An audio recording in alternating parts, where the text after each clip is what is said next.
Chapter 1017. Just as the blood demon Psyche was burned to death by the jade phosphorus soul fire in the Gentian formation, the gentian pearl that had fallen from the sky above the formation had somehow appeared in front of the jade phosphorus soul fire. As the controller of the formation, Lu Ping could clearly feel the state of this gentian pearl. It seemed like it wanted to merge with this jade phosphorus soul fire. How could this be? Lu Ping frowned, a little confused. This gentian pearl had already rushed into the jade phosphorus soul fire. For some reason, Lu Ping did not stop it immediately. Then, under Lu Ping's shocked and stunned gaze, the gentian pearl completely disappeared. Perhaps it did not disappear, but was melted by this jade phosphorus soul fire, or rather, merged with it. Therefore, when Lu Ping tried to operate the gentian formation, he did not notice the disappearance of this gentian pearl. The entire gentian formation was still operating smoothly, and the gentian pearl that did not disappear, in Lu Ping's perception through the formation, was actually this jade phosphorus soul fire in front of him. How could this be? At this moment, there was a loud bang, and Lu Ping was shocked. He saw that after the two Shuras tried to break the gentian formation repeatedly but to no avail, the ice Shura saw that Lu Ping was actually operating the formation again. Thinking about the strange way that the blood demon had died, in his shock, he actually detonated his companion's spiritual treasure, the crystal-clear but rather powerful ice ball. The exploding companion's spiritual treasure broke the gentian formation in one fell swoop while Lu Ping was distracted. The two Shuras fled, and the moment the ice ball exploded, Lu Ping subconsciously operated the formation to protect himself. Only then did he realize that the jade phosphorus soul fire had turned back into the gentian pearl for some reason. Seeing that Lu Tianling and Liang Tianfeng had joined forces to kill a water Shura, and the jade Shura that was fighting with Tiankong Laozu realized that the situation was not good, and quickly retreated, while the Zhenling disciples had gained an overwhelming advantage in their battle with Mara. Only then did Lu Ping reach out and take the gentian pearl, which had turned back into a pearl, in his hand to carefully examine it. Lu Ping held the gentian pearl in his hand, and at this time, he felt that the pearl in his hand was no longer a gentian pearl, but a ball of flame, a ball of jade phosphorus soul fire. However, for some reason, this ball of jade phosphorus soul fire did not affect the activation of the gentian formation at all. Even after the jade phosphorus soul fire was integrated into the gentian pearl, Lu Ping found that the gentian formation seemed to have another magical effect, and even its power began to increase significantly. The pearl in Lu Ping's hand was constantly changing between the form of the jade phosphorus soul fire and the gentian pearl, but there was no obstacle. Lu Ping seemed to understand something, but he did not fully understand it. However, he could feel that this did not bring him any harm, and on the contrary, it might bring him a lot of benefits. At this time, Lu Tianling had already called him over from afar. Lu Ping flipped his hand, and the gentian pearl disappeared into his palm. Lu Ping took a step forward, and in an instant he was already above the nameless island. After gathering a few clouds in the sky, they quickly formed a cumulonimbus cloud. When the raindrops fell, they turned into flying blades. Those Mara that had not yet fallen or were hiding under the art of traveling through clouds and summoning rain, none of them could escape with their lives. Tiankong Laozu and Liang Tianfeng had already brought spiritual master Xianwei, who had already arrived before, but was nowhere to be seen during the battle just now. They entered the underground spirit stone vein of the nameless island to check, and began to arrange a traction formation. Only Lu Tianling and Lu Ping were left in the sky on guard. Seeing Lu Ping coming over, Lu Tianling frowned and said to Lu Ping, "Xianchu seems to have a deep prejudice against the sect." As soon as the battle ended, he left with a group of cultivators on your Sound Waves Island.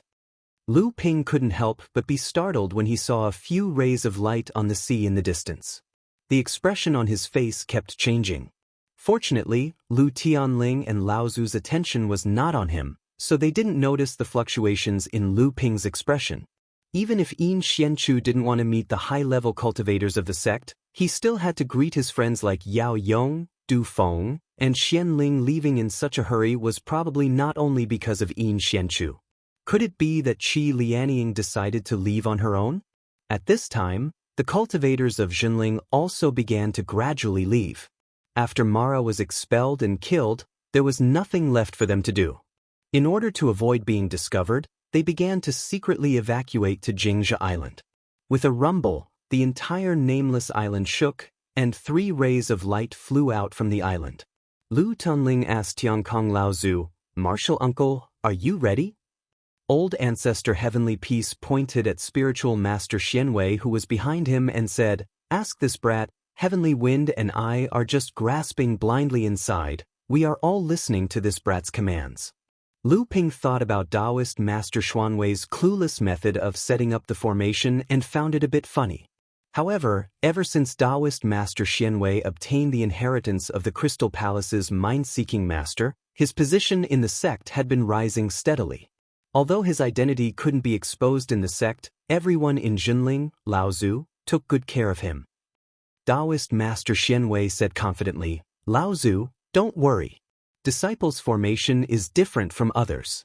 Not only does it make the movement of the spirit vein extremely quiet during the process of moving, it also reduces the risk of being discovered by others through the movement of the spirit vein.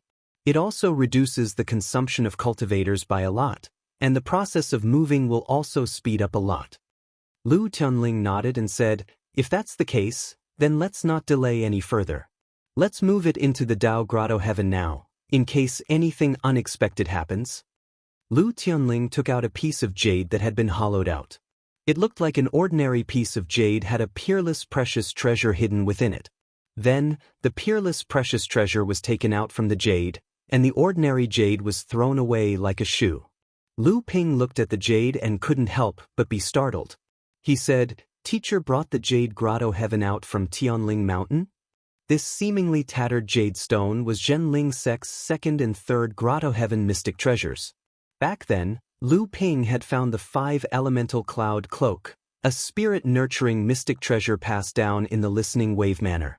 However, after Lu Ping advanced to the manifestation stage, his cultivation, divine ability, and strength all increased greatly, and this magic treasure was rarely used by Lu Ping in fights. Now, Zhenling's 2nd Grotto Heaven was the abundant void mirror in the hands of Jiang Tianlin Laozu. This Grotto Heaven magic treasure was integrated with 8 layers of Grotto Heaven restrictions, and it was second only to the true Spirit Grotto Heaven in Zhenling's Grotto Heaven. However, the abundant void mirror was not only a Grotto Heaven magic treasure, but also an extremely powerful offensive treasure. Otherwise, it would not have been carried by Jiang Tianlin Laozu all the time. Otherwise, the Jade Grotto Heaven would not have continued to hold the position of the 2nd Inheritance Grotto Heaven in Zhenling because it contained a large number of inheritances from generations of cultivators of Zhenling. As for the true Spirit Grotto Heaven in Zhenling's 1st Inheritance Grotto Heaven, its quality was actually similar to the abundant void mirror in that it was integrated with 8 layers of Grotto Heaven restrictions. However, Zhenling's Grotto Heaven contained the remains of Dharma cultivators of Zhenling's past generations, as well as their inheritances. Moreover, it was upgraded by Tai Shen Laozu, the only person in Zhenling who had become a true spirit. Only then did it have 8 layers of Grotto Heaven restrictions, which allowed it to firmly occupy the position of the 1st and 1st Inheritance Grotto Heaven in Zhenling. Lu Tianling, Tiankong Laozu, and Liang Tianfeng were about to work together to start moving this medium-sized spirit stone mine, but unexpectedly, Lu Ping's expression suddenly changed and he said, "Wait." Tiankong Laozu and the others saw Lu Ping's serious expression, and their hearts suddenly sank. Lu Tianling knew that Lu Ping's will was far stronger than that of ordinary people, so he asked, "Did you find something?" Lu Ping looked into the far north of the sea and said in a low voice, "Just now, the Jade Shura did not go far away, but lingered near this sea. I'm afraid that the other party's plan is to suddenly attack when we use our magic to move the spirit stone mine and can't be distracted. Even if it can't seriously injure 1 or 2 of us, it will at least interrupt the process of moving." Tiankong Laozu did not notice anything before, but after Lu Ping's reminder, he seemed to feel that the Jade Shura's presence was not far away. When spiritual master Xianwei heard that there was a Jade Shura lying in ambush, his face suddenly turned pale, but he still remembered his duty, and he said with a trembling voice, "If we plan to move during the process of moving, the spirit stone mine will definitely be heavily damaged." Even if we try to repair it, the quality of the spirit stone mine will drop, and it might even become a small spirit stone mine. Lu Ping smiled at spiritual master Xianwei and said, "Don't worry, I was just reminding everyone to be careful. Since we have already discovered its presence, as long as one of us can restrain it, it will naturally not appear unless we are confident of success." As expected, Lu Ping did not participate in the movement of the spirit stone mine from beginning to end. Instead, he sneaked a few miles towards the north of the sea, and then he floated in the air and began to meditate. His divine will was still sensing the presence of the Jade Shura from afar.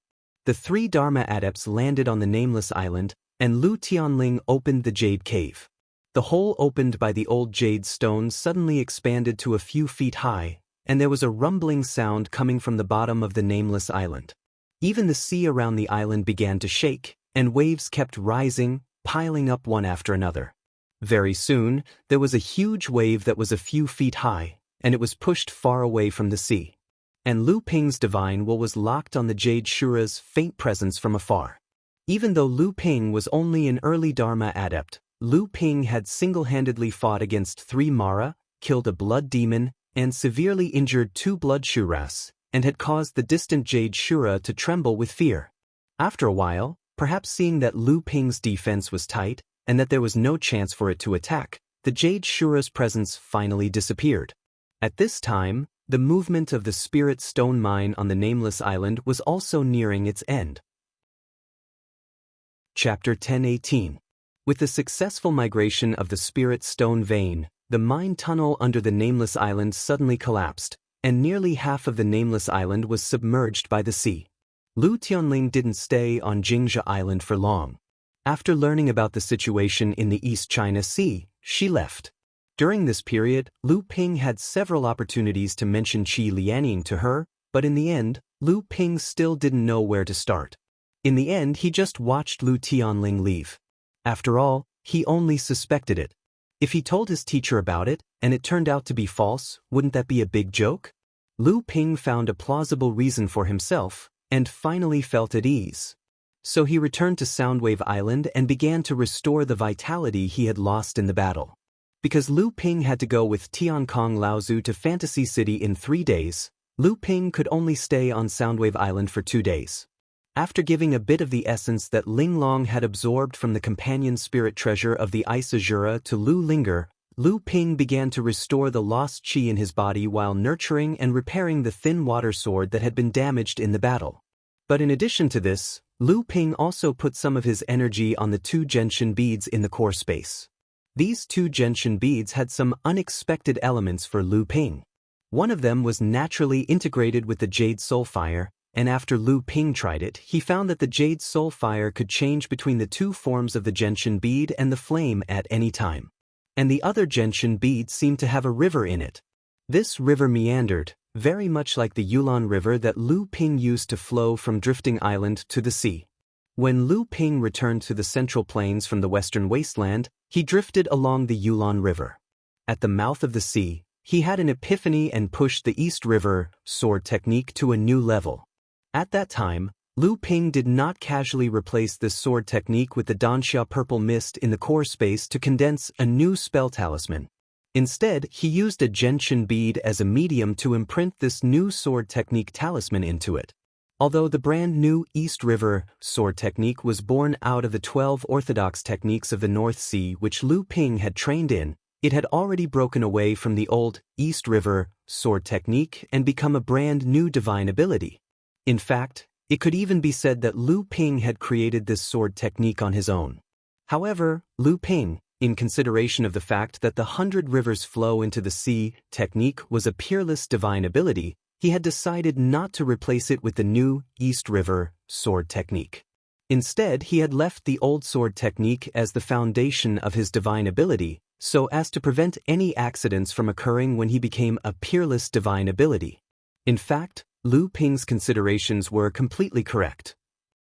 The brand new divine ability sword technique that Lu Ping had comprehended from the old East River sword technique could completely rise to become a brand new divine ability sword technique inheritance in the future. If he replaced the new sword technique with the 12 orthodox techniques, the power of the sword technique might skyrocket in a short period of time. However, when it became a peerless divine ability, it would lead to the collapse of the existing system. The 12 orthodox techniques of the North Sea was actually a divine ability inheritance system with the 100 rivers flow into the sea, and the art of vast seas and mulberry fields as its goal. The Old East River sword technique was only one part of this system. In order not to affect the 100 rivers flow into the sea sword technique, Lu Ping had copied the new divine ability sword technique he had created into the Gentian Pearl. In this way, although the new East River sword technique could not become Lu Ping's source divine ability, it could use Lu Ping's source treasure to greatly enhance the sword technique's power. At the same time, Lu Ping could also improve the sword technique's power in the future. 2 days later, Qi Lianying walked into Lu Ping's cave abode. Lu Ping opened his eyes and looked at the serious Qi Lianying. "Have you made up your mind?" Qi Lianying smiled and said, "I've said it before. You must be the first to see my face, and you are the only one who can remove this seal for me." Lu Ping was silent, and Qi Lianying did not speak either. After a while, Qi Lianying said, "Don't worry, I won't make things difficult for you." Lu Ping was stunned, but he did not know what to say. Qi Lianying closed her eyes and sat cross-legged in front of him. Lu Ping looked at the delicate face in front of him and couldn't help but sigh inwardly. Who would have thought that there would be another face hidden under such a beautiful face? It's been a long time. The process might be painful, and it might even affect your original appearance. Qi Lianying frowned and said, "Disfigurement? You have to have some confidence in me. It won't be disfigurement, but there may be wrinkles and aging." Lu Ping said helplessly. Qi Lianying's frown deepened as soon as Lu Ping said that. Lu Ping hesitated for a while and said, "There is actually a senior in our sect who is proficient in all kinds of restriction spells. He is Liang Tianfeng Laozu that you met earlier. Why don't? If you want him to remove it for me, you might as well take me to Mei Tianqin. That's more direct."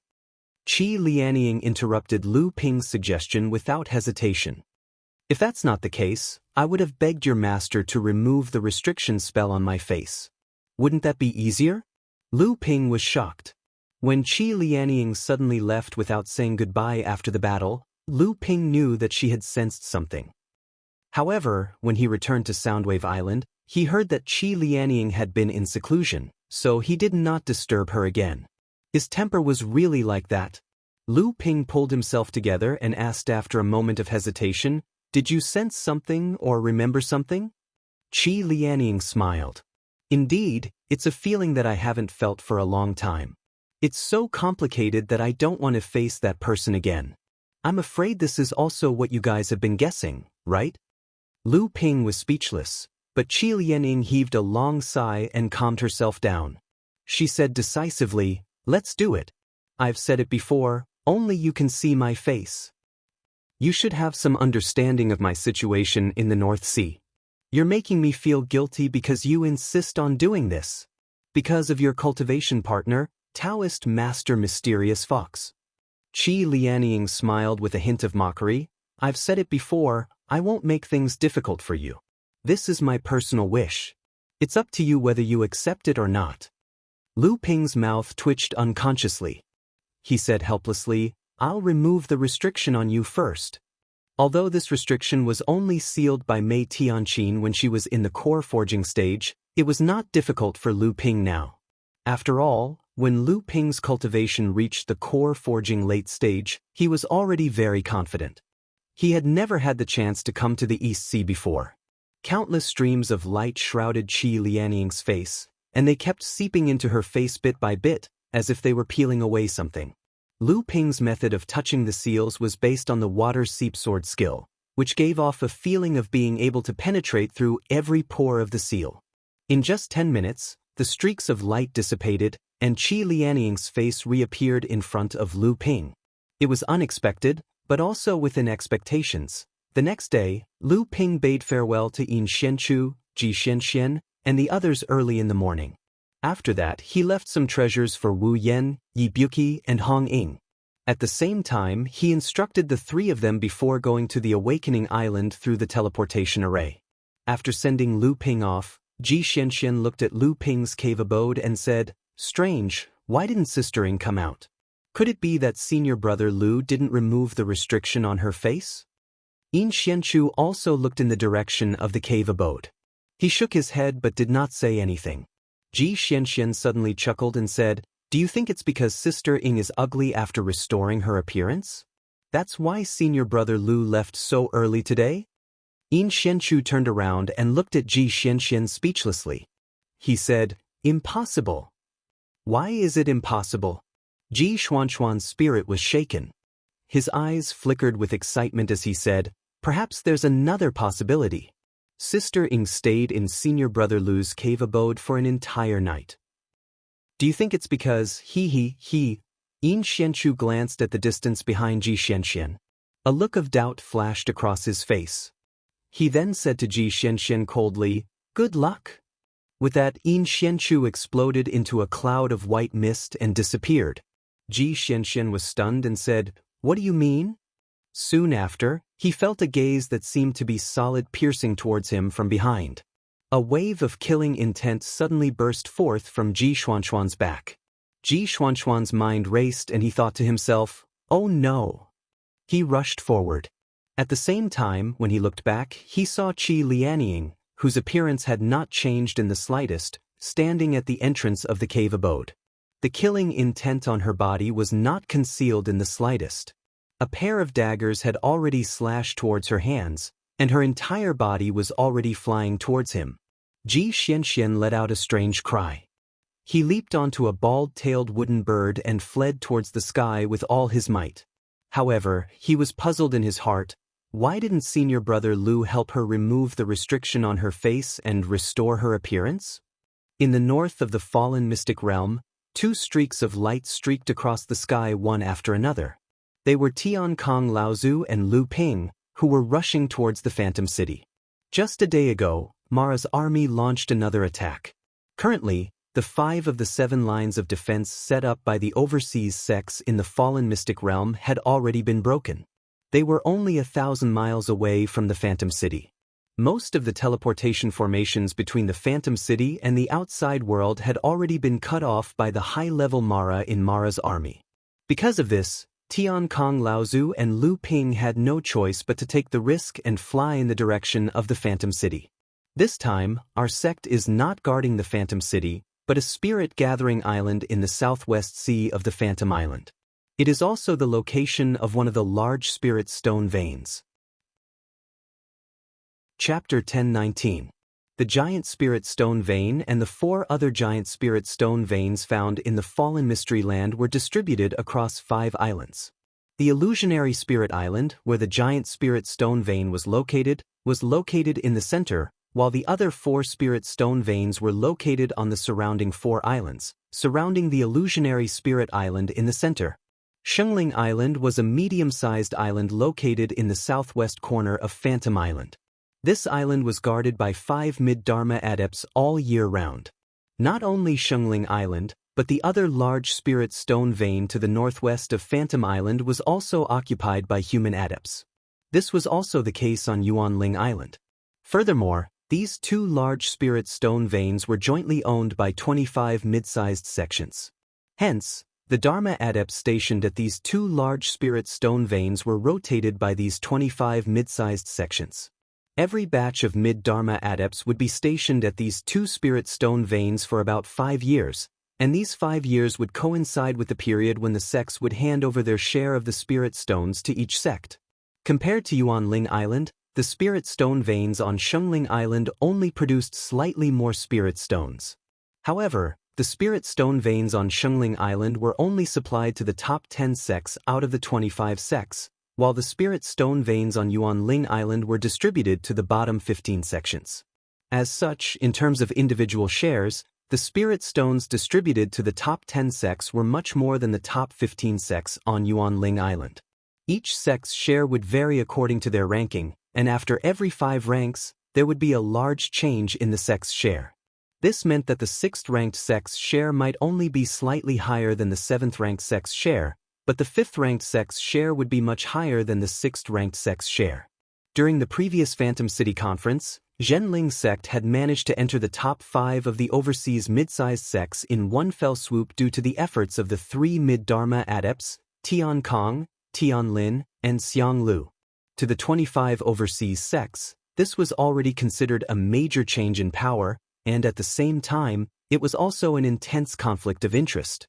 This time, Mo Luo's large-scale advance to the north was obviously aimed at the 5 spirit stone veins on the 5 islands of Phantom.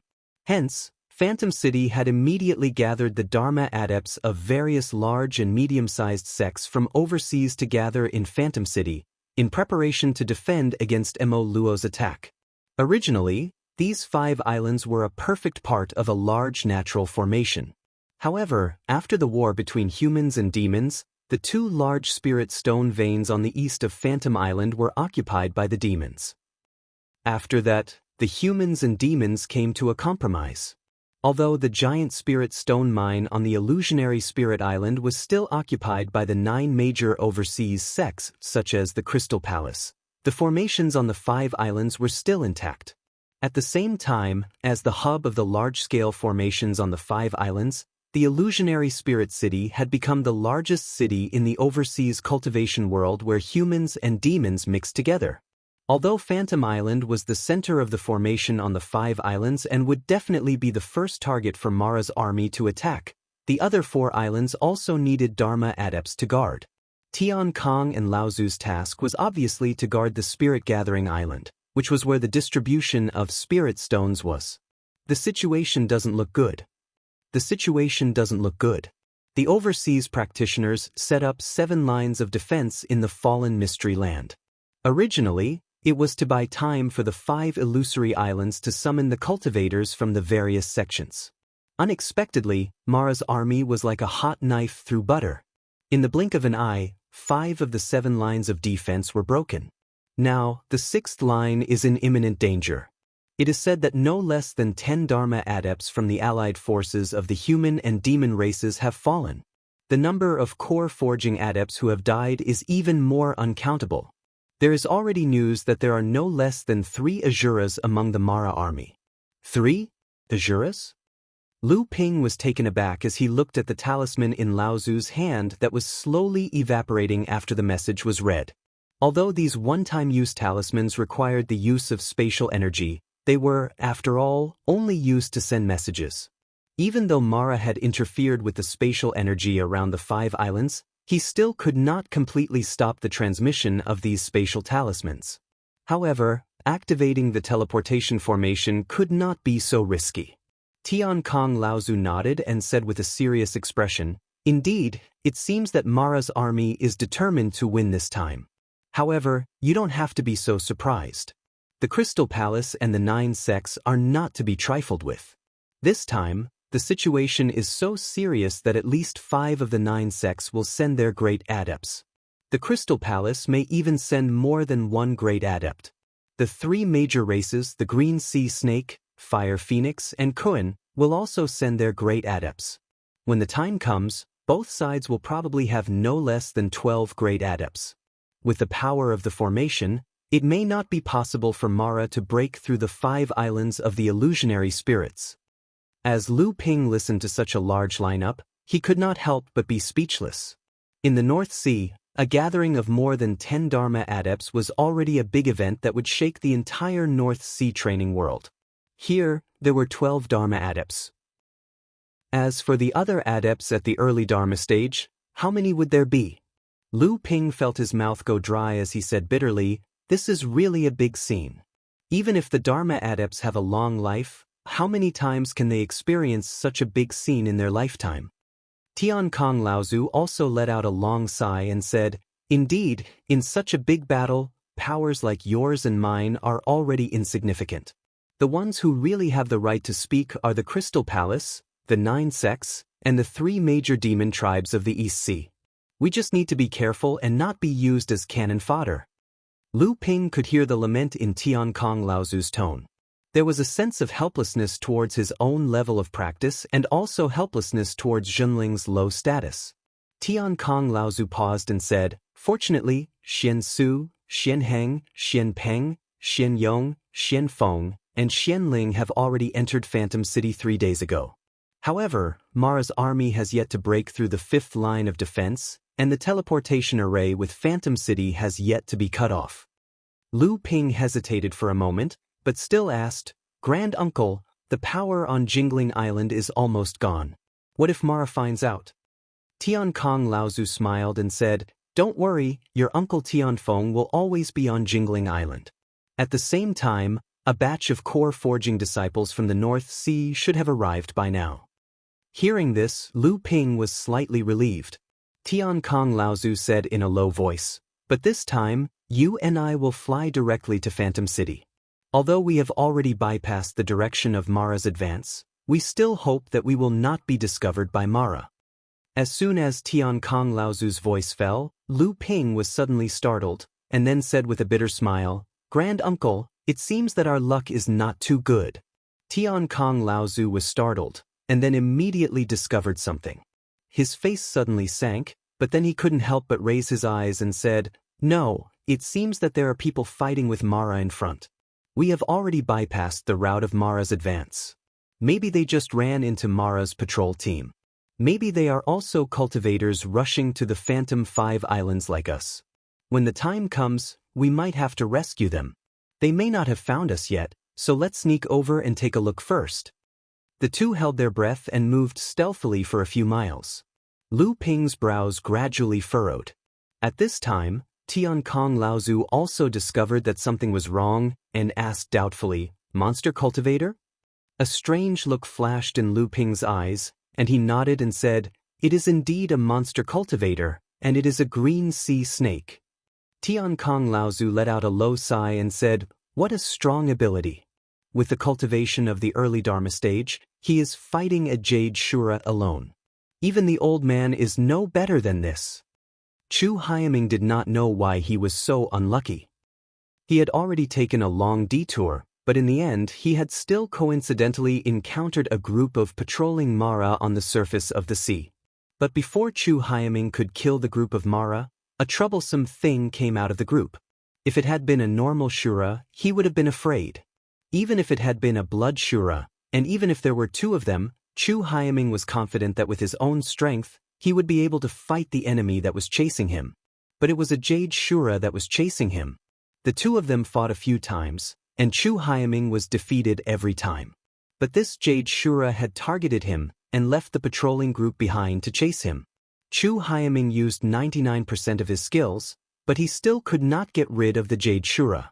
And as time went on, Chu Hyaming felt that the spiritual yuan in his body was running out. If he did not think of a way, the Jade Shura wouldn't even need to do anything. He would die from the exhaustion of his spiritual yuan. Chu Hyaming touched the treasure in his hand. If he activated the treasure, the elites of his clan would immediately come to his aid. At the very least, he would be able to scare away the annoying thing in front of him. But this time, he had come to the perished mystery land in private. His clan had not agreed to it and had even given him a stern warning. If he used up this life-saving treasure, he would be ridiculed by his clan members.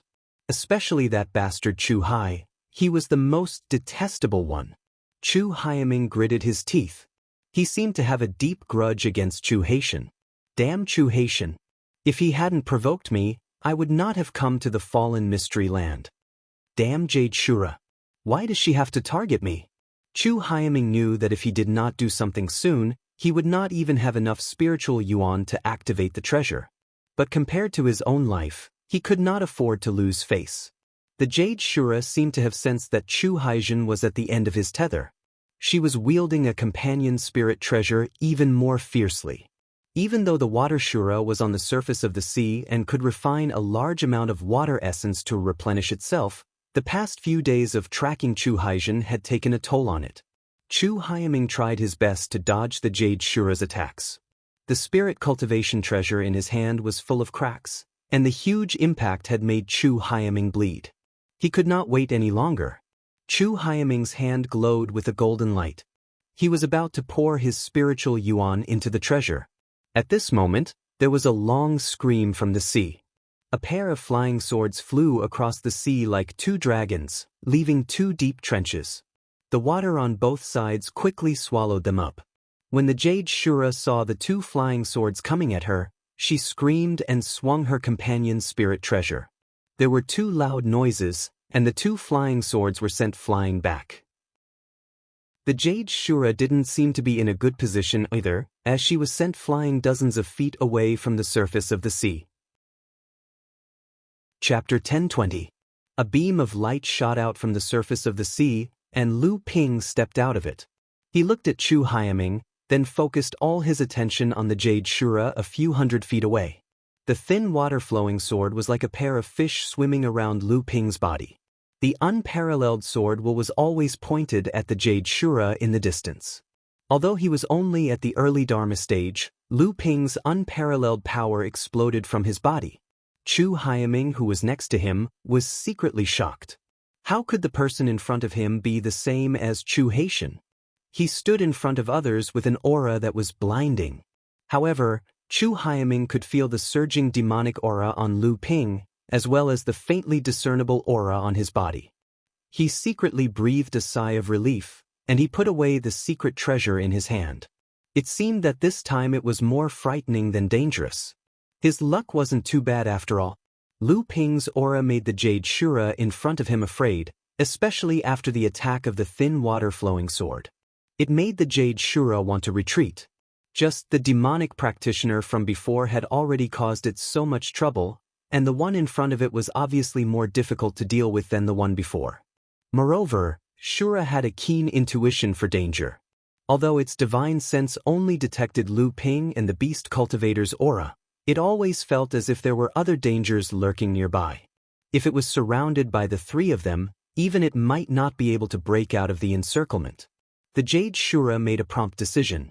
The moment Lu Ping appeared, it began to retreat, and in the blink of an eye, it disappeared far away.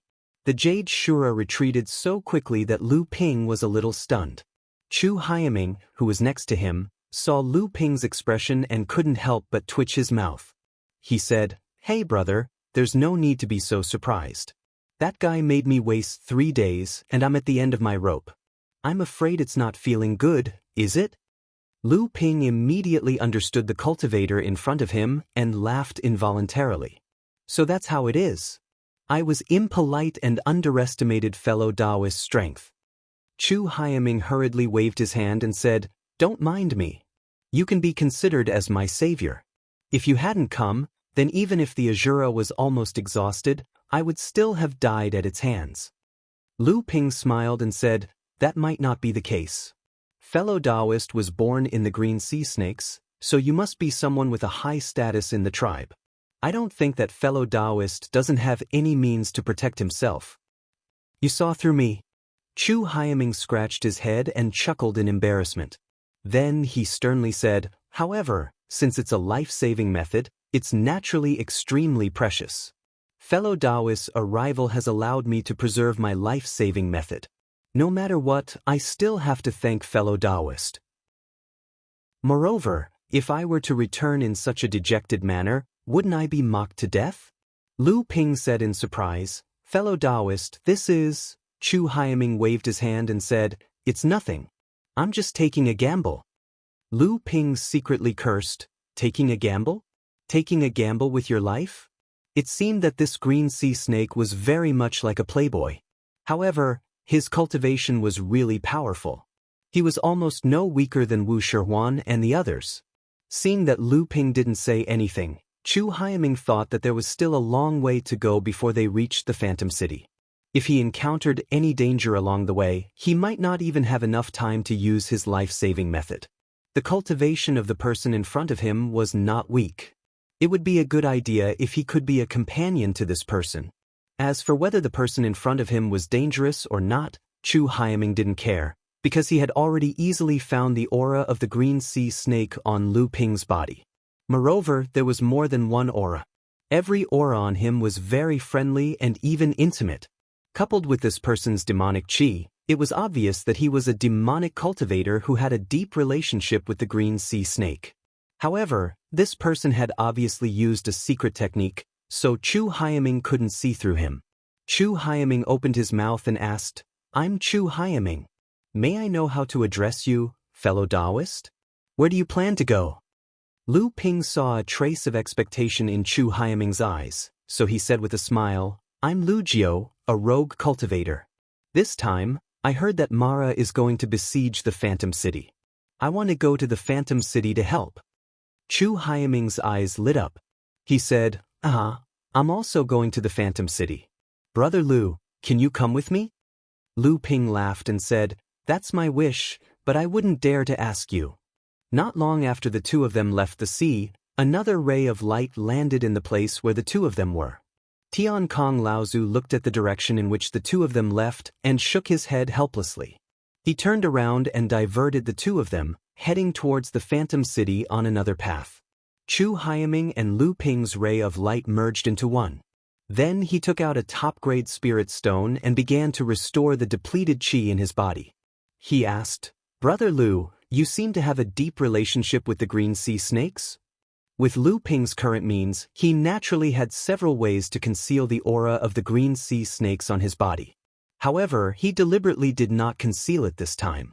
At first, he only wanted to avoid any misunderstandings, and then find a way to get closer to this green sea snake. He did not expect that Chu Haiming would trust him so easily and want to accompany him to the Phantom City. This made the few excuses that Lu Ping had prepared before useless. Lu Ping smiled and said, I've met fellow Taoist Chu Hailan several times. Sister Lan. Chu Haiming looked happy. He looked at Lu Ping and said, Brother Lu actually knows Sister Lan? Oh, that's right. Sister Lan has been running around all these years. It's normal for her to know a lot of people. Lu Ping's heart skipped a beat. He asked tentatively, I heard that fellow Taoist Chu Hailan went to the North Sea a few days ago. After that, she seemed to have a conflict with Wu Shihuan and the others from the Crystal Palace. After that, there was no news of her. Some people said that she has been jointly trapped by the Crystal Palace and Xianling sect on the newly appeared Scarlet Mist Island in the North Sea. Is this true? Chu Haiming looked at Lu Ping in surprise and said, You seem to be very familiar with Sister Lan. You actually know so many things about her. Lu Ping smiled and said mysteriously, Not only that, I also know that fellow Taoist Chu Hailan seems to be in contact with the Heavenly Moon sect of the Middle Earth recently. Could it be that the dignified green sea snakes also have to form an alliance with others to fight against the Crystal Palace? Chu Haiming looked at Lu Ping in surprise and said, So what? That is the Crystal Palace, one of the biggest forces in the entire cultivation world, including the Middle Earth. There is more than one pure Yang Laozu in it. No matter how strong we green sea snakes are, we can at most be on par with the Crystal Palace. If there is no external help, how can we suppress the Crystal Palace? Lu Ping also seemed to be surprised and said hesitantly, After all, the Heavenly Moon sect is a big sect of the human race. Moreover, it is in the Middle Earth. The cultivation world of the Middle Earth has always been arrogant. Why would they agree to form an alliance with the green sea snakes? Aren't they afraid that the news will spread and provoke the anger of the other holy lands of the Middle Earth? Seeing Lu Ping's astonished expression, Chu Haiming's vanity was greatly satisfied. He immediately began to explain the reason to Lu Ping, including some of the secrets of the large sections. Lu Ping's eyes widened in astonishment. Chu Haiming's heart was filled with pride. You still don't know? The cultivation world of the Middle Earth and the cultivation world of the East Sea have always been at odds. However, the Crystal Palace has always hoped to expand their strength into the Middle Earth. The Heavenly Moon sect is the vanguard to stop the Crystal Palace from entering the Middle Earth. Previously, although the Heavenly Moon sect was a big sect, they had the support of the entire Middle Earth's cultivation world, so they were able to stop the Crystal Palace's infiltration. You know this, right? Well, only one part of it? Sigh, alright, I'll tell you. However, several decades ago, for some reason, the big sect of the Middle Earth, the Heavenly Mystery sect, suddenly formed an alliance with the Crystal Palace. This change caught the cultivation world of the Middle Earth unprepared. With the help of the Heavenly Mystery sect's power, the Crystal Palace quickly moved south. The Heavenly Moon sect was attacked from both front and back, so they immediately gave up 3,000 miles of coastline. The Crystal Palace expanded 500 miles inland before they were once again blocked by the Heavenly Moon sect. Do you know about the recent outbreak of Mara in the Middle-earth? You don't even know about this? Alright, the situation of the calamity of Mara in the Middle-earth is much more serious than overseas. Furthermore, there seems to be some problems at the border of the Middle-earth. The Holy Lands and big sects of the Middle-earth can't even take care of themselves, so how would they have the spare energy to support the Heavenly Moon sect? The Heavenly Moon sect actually had no other choice. In a fit of anger, they had the idea of forming an alliance with our clan. Lu Ping had an expression of sudden realization. He then asked, "From what Brother Chu said earlier, it seems that other than being dragged down by the calamity of Mara, there seems to be some unforeseen events at the border of the Middle-earth. What kind of unforeseen event is it?" Chu Haiming was stunned for a while. Then he said with some uncertainty, "It seems that a large-scale beast tide has appeared in the western wilderness and the southern mountains. Who cares what kind of unforeseen event it is? In any case, it has nothing to do with us." Lu Ping nodded his head thoughtfully, then asked, "It's strange. I heard that the Heavenly Moon sect originally had a deep relationship with the Eastern Sea's Carefree Pavilion, and the Carefree Pavilion has always been at odds with the Crystal Palace. Even if these two sects combined are not a match for the Crystal Palace, the Heavenly Moon sect can still form an alliance with the other big sects of the Eastern Sea. No matter what, forming an alliance with the aristocrats is not a good idea for the Heavenly Moon sect." Chu Haiming sneered, "What other choice do they have? In the early years, the Carefree Pavilion was quite prosperous and made the Crystal Palace suffer a few big losses. But now, they are being suppressed by the Crystal Palace. It is said that even their own treasure ship was almost destroyed and the great practitioner on the ship was injured. It is said that they angered the pure Yang Laozu of the Crystal Palace. What about the other four big sects? Are they just going to let the Crystal Palace dominate the Eastern Sea? The other four big sects? Skyrend is tough, but it's a pity that Skyrend is not a native sect of the Eastern Sea. It is said that it was driven out of the Middle-earth thousands of years ago, so its roots in the Eastern Sea are not deep. More than 100 years ago, because of the death of the grandson of a great practitioner of the Kuan Fish clan, it triggered a war between the two sides. The hatred between the two sides deepened. Until now, they are exhausted and have no strength left to fight against the Crystal Palace. When Lu Ping heard this, the Seven Treasures Thunder Calabash in his core space jumped involuntarily. Lu Ping asked, "Just for the grandson of a great practitioner? Isn't this too much of a joke?" "Who said it isn't?" Chu Haiming was also a little confused and said, "There is also a legend that seems to say that Skyren took a great treasure from the Kuan Fish clan, which caused the Kuan Fish clan to take revenge so crazily. However, the Kuan Fish clan has never admitted it." Chapter 1021. To be able to force Skyrend out of Middle-earth to go overseas, what kind of power would that be? Lu Ping asked in surprise. Chu Heiju enjoyed Lu Ping's constant surprise, bewilderment, and astonishment at the secrets he revealed. All of this made Chu Heiju feel a kind of joy that he had never felt before among the green sea snakes. Of course it's the Ziyang Palace. When Skyrend was at his peak, he was much stronger than the Tianxian sect, the Western Wilderness Palace, and the Yingtian sect. Swordsmen are known as the best cultivators of the same level in terms of attack, and Skyrend was known as the #1 sword sect in the world.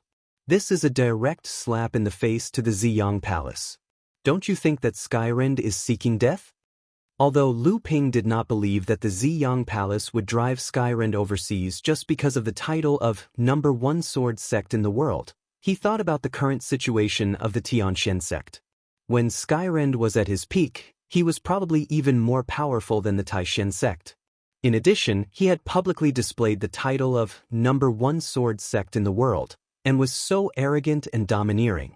It would be strange if the 5 holy lands of Middle-earth did not suppress them.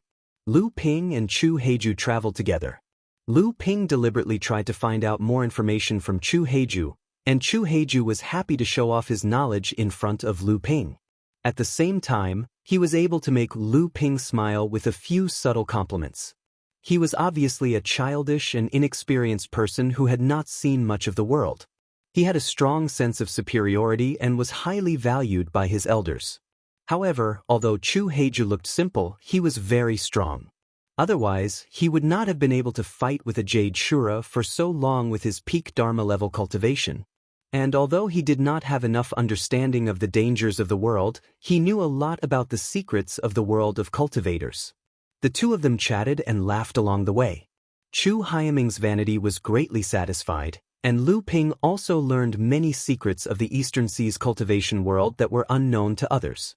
In that case, the Gale Thunder Island has a deep connection with the Crystal Palace, and the Purple Talisman Pavilion is a large sect that was developed with the talisman inheritance of this sect after a family in the central region offended the Nine Mystical Tower and escaped to Donghai to seek protection from the Crystal Palace? Chu Haiying nodded her head and said, "There's no mistake." Chu Haiming thought for a while and said, "Actually, it's not just the Purple Talisman Pavilion and Skyrend. Actually, many overseas sects migrated over from the Central Plains, especially the South Sea. Almost all the large sects are not native to the South Sea. They all have inextricable connections with the Central Plains." Lu Ping could not believe it and said, "Could it be that these sects were forced out of the Central Plains cultivation world by the 5 Holy Lands?" Chu Haiming shook his head and said, "That's not the case. Some of them may have been small or medium-sized forces in the Central Plains back then. Later, they offended someone, or for some other reason, they moved overseas and became stronger. It's not like there are no sects in the South Sea. Back then, most of them maintained their status quo or weakened. Such cases are not only in the East Sea and the South Sea, but also in the North Sea." "What about the Northern Alliance?" "The Northern Alliance seems to have a bad relationship with the Crystal Palace." "The Northern Alliance?" Chu Haiming sneered and said, "It was originally a potential rival of the Crystal Palace. Its strength is considered second only to the Crystal Palace among the sects in the East Sea. However, the Northern Alliance was destined to die from the day it was established. As such, the Northern Alliance is filled with internal strife and unrest. This time, when the East Sea Mara marched north, the Northern Alliance was the first to bear the brunt. In just 2 days, only 1/3 of the islands were plundered by Mara. Isn't this a huge joke?" Lu Ping's expression was a little strange. He said, "You're saying that the Northern Alliance is probably going to fall from the ranks of large sects? It can't be, right? I heard that the Northern Alliance also has 3 or 4 great cultivators. How can it fall just like that after thousands of years of inheritance?" Chu Haiming sneered and said, "What if the 3 or 4 great cultivators start fighting among themselves?" Lu Ping was stunned and didn't know what to say. Chu Haiming saw that Lu Ping still didn't believe him, but he didn't explain much. He said, "We'll see. This time, after the Phantom City incident, the Northern Alliance will probably be surrounded by wolves. This is an external force and also the last straw. After all, the Northern Alliance has thousands of years of inheritance. Although it's still not systematic, it's impossible for it to have accumulated a lot of good things. When the time comes, the Northern Alliance will collapse even if it doesn't." Lu Ping suddenly asked, "Brother Chu, did you analyze all of this yourself?" Chu Haiming was stunned when he heard this. His face turned red as he said, "Well, some of this is what I heard from the seniors in the clan, and some of it is my own speculation. In short, Brother Lu, just wait and see." The expression on Chu Haiming's face didn't escape Lu Ping's eyes. Lu Ping's eyes flashed with a hint of a smile and he said, "All right, let me wait and see." The two of them ran all the way. Because Chu Haiming had used up a lot of his energy, he had to split his attention to recover the spiritual qi in his body through spiritual stones while flying. Their speed had slowed down a lot. Lu Ping looked ahead and suddenly asked, "Brother Chu, this is the first time you've left the deep sea demon territory, right?" Chu Haiming didn't know what Lu Ping meant. He was stunned for a moment and said, "Yes, what's wrong?" Lu Ping took out a pair of flying swords and said with a bitter smile, "You didn't run away from home, did you?" When Chu Haiming saw Lu Ping take out his flying swords, he thought that Mara, who had escaped earlier, had followed them again. His expression couldn't help but tense up. He said, "What's wrong? Did we run into Mara's team again? How unlucky." As he said this, he took out a short spear. Lu Ping glanced at the short spear. When Chu Hyaming was fighting with the Jade Shura, the defensive magic weapon he had used was a magic weapon at the peak of spirit cultivation. He had relied on this short spear to fight against the Jade Shura. He could clearly see that this short spear was a first tribulation spirit treasure. Spirit treasures were extremely rare items for huge forces like the Emerald Sea Spirit Serpent and the Crystal Palace.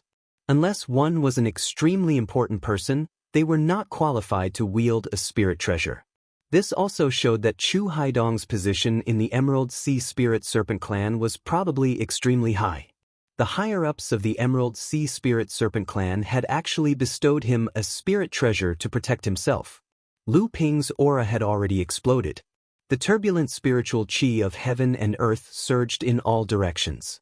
Even Chu Hyaming, who was beside him, began to move away unconsciously. Lu Ping sighed helplessly and said, "It's not Mara. There might be some misunderstanding later. Brother Chu, please explain." What? Chu Hying was baffled by his words. However, just as he finished speaking, a sharp sound of something tearing through the air suddenly rang out from the distant sea. Chu Hyaming abruptly raised his head and looked into the distance, only to find that a long sword had already appeared in front of Lu Ping. Chu Hyaming looked at the long sword that had suddenly appeared in front of Lu Ping. His eyes suddenly lit up. Then he thought of something and was about to open his mouth to shout, but he suddenly heard a strong sound of metal clashing. Clang. Lu Ping's expression changed. The thin water-flowing sword wailed. In the end, the long sword that had suddenly appeared was blocked by Lu Ping. However, a huge force of spiritual essence came from the two swords. Lu Ping stretched out his hand and pushed forward. The thin water-flowing sword flew to the sides, breaking free of the huge force attached to the swords. At the same time, as Lu Ping withdrew his palm, a wave immediately formed in front of Lu Ping. It collided with the hidden force in midair, immediately stirring up a spiritual qi tsunami that was dozens of feet high. The clouds in the sky were instantly pierced through, and a huge hole appeared. Sunlight shone through the hole and a pillar of golden light shone down. Lu Ping pressed his hands down, and the surrounding spiritual qi storm was immediately suppressed. Even the sea under his feet suddenly became as smooth as a mirror. There was not a single ripple. Lu Ping stood in the same place from beginning to end. Only the two flying swords returned to Lu Ping's body and danced around him.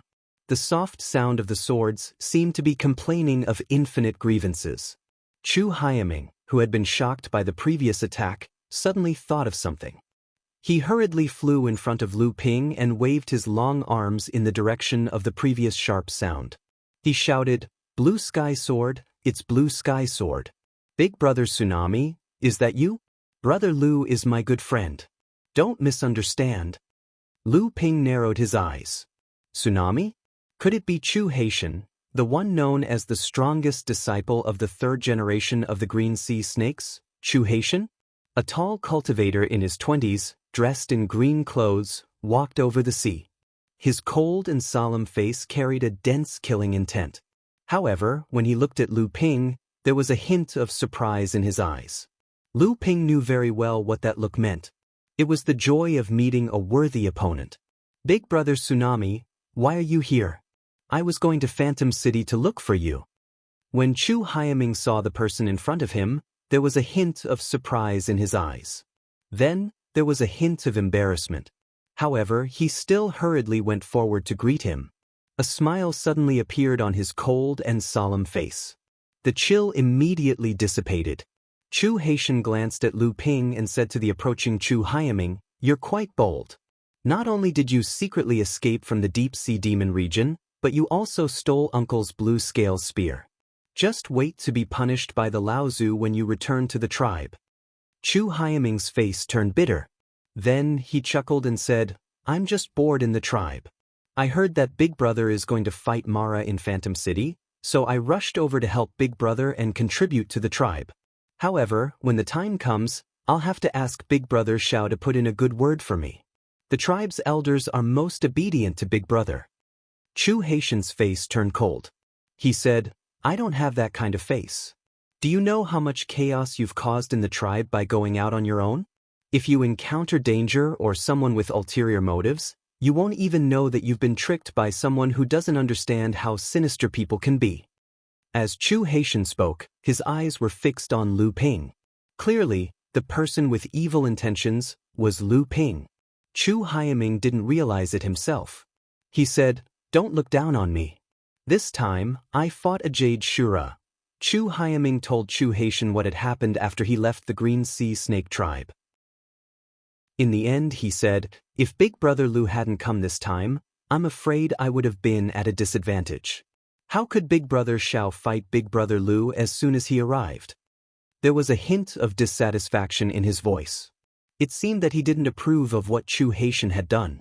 Chu Haishao ignored Chu Haiming's rebuke. He looked straight at Lu Ping and said, "I don't care why you approached my younger brother, or if you're acquainted with that cultivator from my clan. But since you've saved my younger brother, I'll let it go this time. But if I find out that you've tried to approach my younger brother again, I don't mind challenging you to a duel." After that, Chu Haitian pulled Chu Haiming's head and left. Chu Haiming turned around and said, "Big Brother Lu, don't be angry." Before he could finish speaking, Chu Haishao directly used his spatial sacred art and pulled Chu Haidong into the spatial door. Lu Ping couldn't help but laugh. Then he heard Chu Hai's voice in his ears. "The Demon Luo army is about to break through the 6th line of defense. You're alone. If you have nothing else to do, don't stay in the fallen mystic realm." Chapter 1022.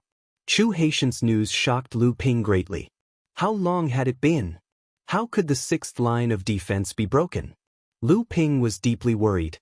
It wasn't because he was worried that something would happen to the 5 islands of Mystic Spirit City, but because according to what old ancestor Tian Kong had said, the 7th line of defense was actually less than 100 miles away from Mystic Spirit City.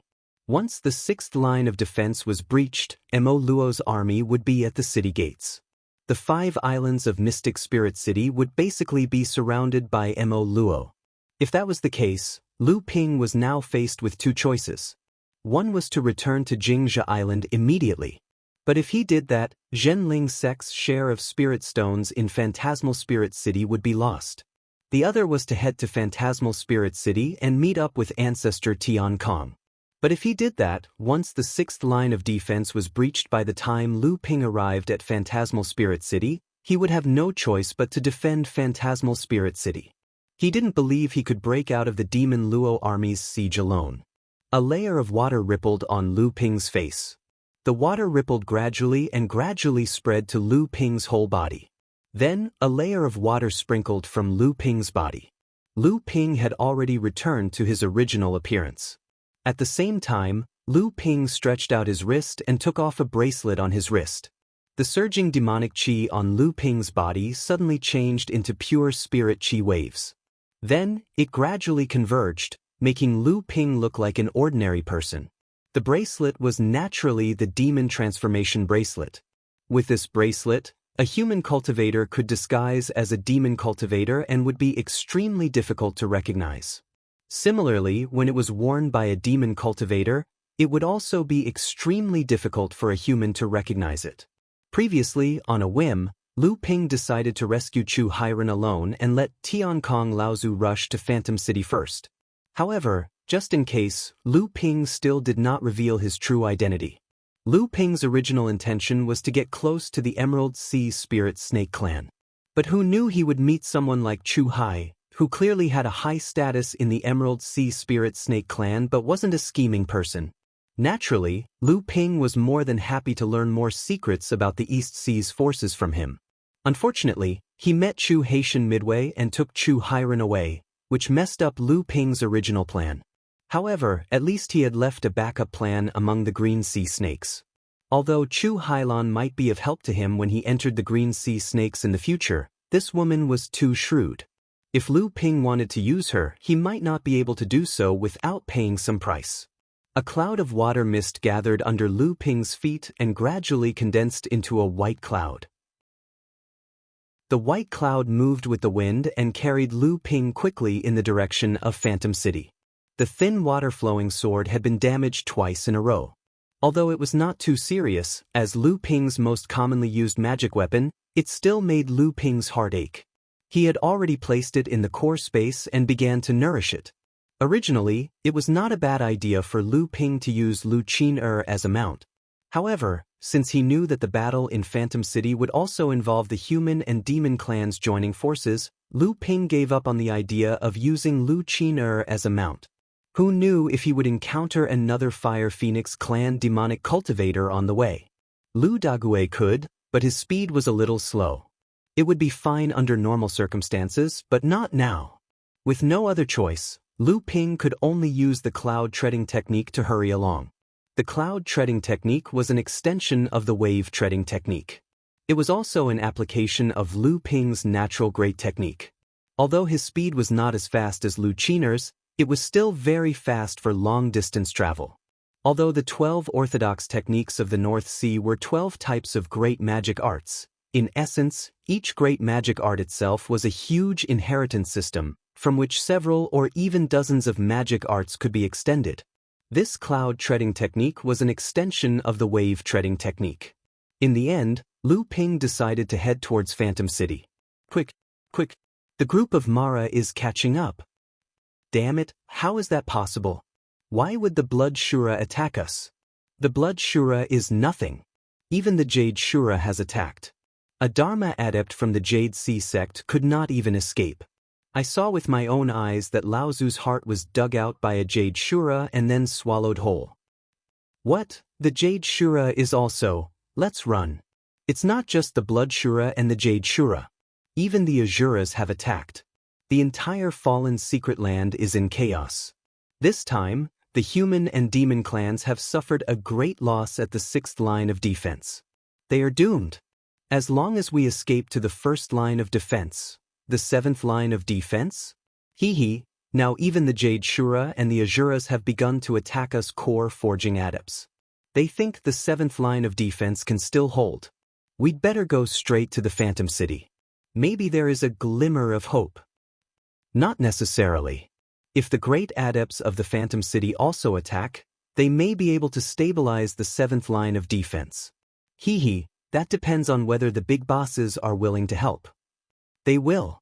Don't forget, the first 5 lines of defense are mostly made up of the local forces of the East Sea and the Fallen Mystery Land that are attached to the Phantom City, as well as the 25 medium-sized forces. But when it comes to the 6th and 7th lines of defense, there will be many cultivators from the Crystal Palace and the 9 great sects. Unless those big shots are willing to let their disciples become cannon fodder like us. Not necessarily. Now that the 6th line of defense has collapsed, many practitioners from the big sects have been injured or killed. If they shrink back to the 7th line of defense, or even retreat to the Phantom City, then let's wait for death. From here to the Phantom City, we can't get rid of the group of Mara chasing us. 5 or 6 human practitioners were flying over the sea, with injuries all over their bodies. Obviously, they had been through a fierce battle. At the same time, they were fiercely arguing about something. Suddenly, several sharp howls rang out from behind the cultivators. The cultivators who were flying away immediately lost their ability to move and nearly fell into the ocean. Oh no, it's the great devil cultivators. They're catching up. At this moment, several lights of different colors rose up a few miles in front of them, heading toward them. Oh no, we're surrounded. Why are there more in front of us? Let's fight. Later, we'll break out of the encirclement with our own strength. If there's no hope, it's best if we can drag one of them down with us. The 6 practitioners at the late stage of the core forging realm gathered back to back. In just a moment, more than 20 Mara surrounded them on the sea.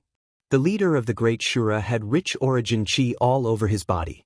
The companion magic treasure in his hand was obviously only one step away from being promoted to his spiritual treasure. Looking at the 6 core forging stage cultivators in the center, the Great Shura's greedy eyes flashed with excitement. As long as he could devour the 6 cultivators in front of him, with the huge amount of chi, blood, and spiritual power contained in them, he might be able to break through the shackles and become a Blood Shura. The Great Shura howled at the sky, and more than 20 Mara around it roared in unison and rushed toward the 6 practitioners. At this moment, The surrounding seawater was turbulent, and the waves reflecting the sunlight suddenly turned into daggers, shooting toward the back of the 20 Mara who were besieging the practitioners.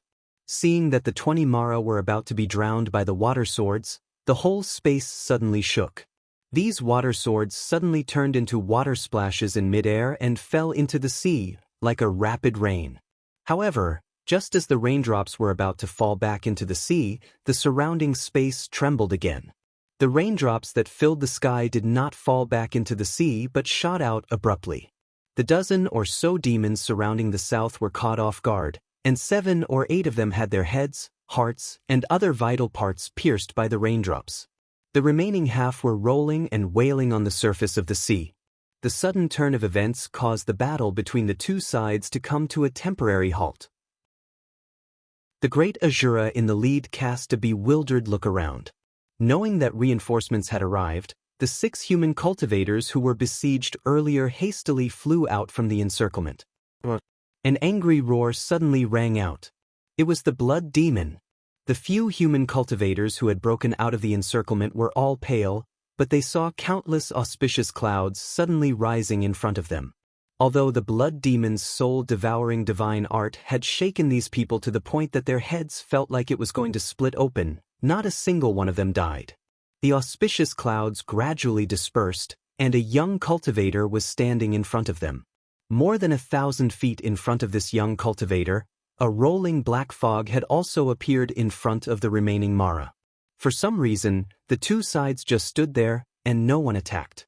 Although the 6 human cultivators could not sense the cultivation of this cultivator who had suddenly appeared in front of them, it was undoubtedly Fa Xiang Laozu who could stand against the blood demon.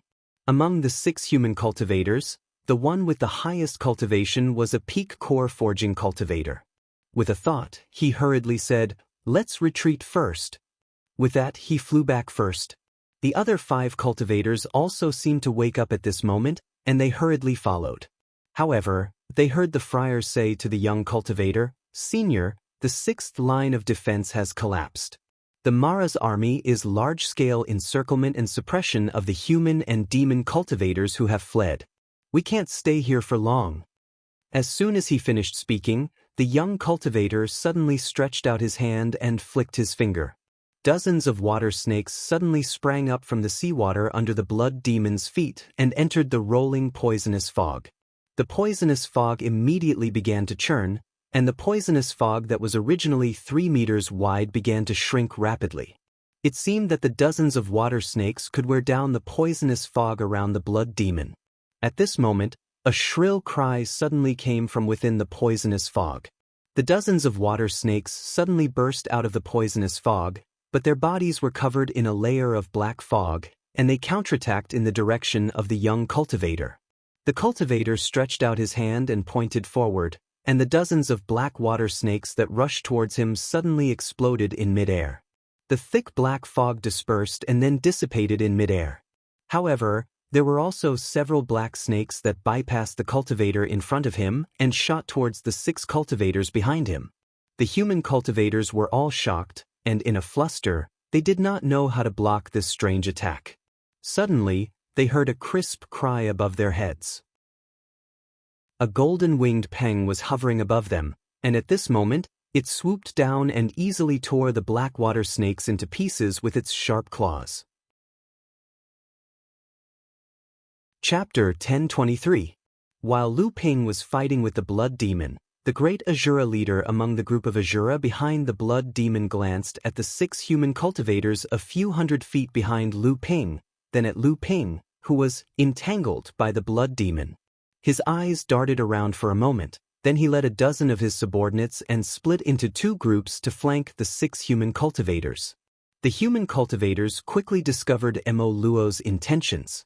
When the peak core forging cultivator saw 2 cultivators trying to escape, he hurriedly stopped them and said, "Where can we escape to at this time? There are Mo Luos surrounding the human and demon cultivators everywhere. At least if we follow this ancestor, we might be able to break out of the encirclement." One of the 2 cultivators who wanted to escape looked at Lu Ping with a complicated expression and said, "But this senior is entangled by the blood demon. He can't even take care of himself, let alone help us. If we escape, at least we have a chance of surviving.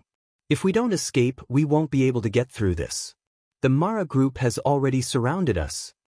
The other cultivator who wanted to escape was originally persuaded by the first cultivator, but after hearing the second cultivator's words, his expression became hesitant. Seeing that the group of 6 was about to split up, the Peak Core Forging Realm cultivator became anxious. Now was the time to unite against the enemy. Once someone left, the chance of survival would be even lower. He said coldly, "Lu Yong, you have to think carefully. How much strength do we have left? Even if you want to escape, how long can you escape? Besides, if you take this opportunity to escape, even if you survive, you won't be afraid of offending this senior in the future.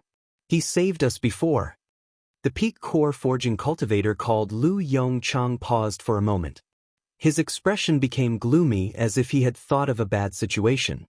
He looked at the cultivator who wanted to leave with him and saw that he was unwilling to leave. His expression became even more gloomy, but in the end, he didn't leave. Seeing this, the Peak Core Forging Realm cultivator relaxed and hurriedly ordered the 5 of them to prepare to fight the enemy. The young Dharma adept who had saved them was naturally Lu Ping. While Lu Ping was fighting with the blood demon in front of him, his powerful divine will had heard every word of the previous conversation. Lu Ping's lips curled into a mocking smile. He looked at the blood demon in front of him and felt that he had forced it to use all its tricks. He no longer wanted to tangle with it. His powerful divine will turned into layers of waves in midair and rushed towards the blood demon, who was surrounded by the soul-devouring black fog. The blood demon was overjoyed. Previously, it had tried to use its soul-devouring magic to severely injure the human cultivator in front of it. Unexpectedly, it was unable to detect the presence of divine will around this human cultivator. This time, the human cultivator in front of it had taken the initiative to reveal his divine will to it. Furthermore, this human cultivator was stupid enough to fight it with his divine will. When fighting with a blood demon, the stronger one's divine will was, the safer it would be. On the contrary, to the blood demon, the stronger the divine will was, the more tempting it would be and the more it would be able to stimulate its desire to kill. Moreover, although the blood demon's soul-devouring magic had different forms, they were all killer moves that specialized in restraining a cultivator's divine will. From the soul-devouring black fog, an irregular crystal appeared. This must be the spiritual treasure of the blood demon in front of him. Lu Ping's divine will could sense an invisible wave suddenly burst out from this crystal. This wave was full of greed and erosion, rushing towards Lu Ping's divine will. Although this invisible soul-devouring magic will was not as strong and vigorous as Lu Ping's divine will, it contained an invisible corrosive force. It had a natural ability to devour divine will. It fiercely rushed towards the center of Lu Ping's divine will wave. Lu Ping's divine will suddenly collapsed when the blood demon's soul-devouring magic will rushed towards him. The soul-devouring magic will suddenly missed. Seeing that the delicacy was right in front of it, the blood demon condensed its soul-devouring magic will again and pounced over. However, it did not expect Lu Ping's divine will to shrink again, and the blood demon missed again. After missing twice, the blood demon's soul-devouring magic will had unknowingly jumped into the encirclement of Lu Ping's divine will along the path opened by Lu Ping's divine will. However, the blood demon still did not notice, or rather, it did not think that this trick of Lu Ping's would have any effect in front of its soul-devouring magic will. At this moment, a bell suddenly sounded in Lu Ping's divine will. A strange wave rushed towards the blood demon's soul-devouring magic will. It was like throwing a stone into a calm lake. Although it was not enough to cause a huge wave, it was enough to change everything. The sudden sound of the bell directly sounded in the blood demon's divine will without warning. This caused the blood demon's soul-devouring magic will to have an imperceptible pause in the process of casting it. However, at this moment, it was enough for Lu Ping's divine will to cut off the soul-devouring magic will's escape route.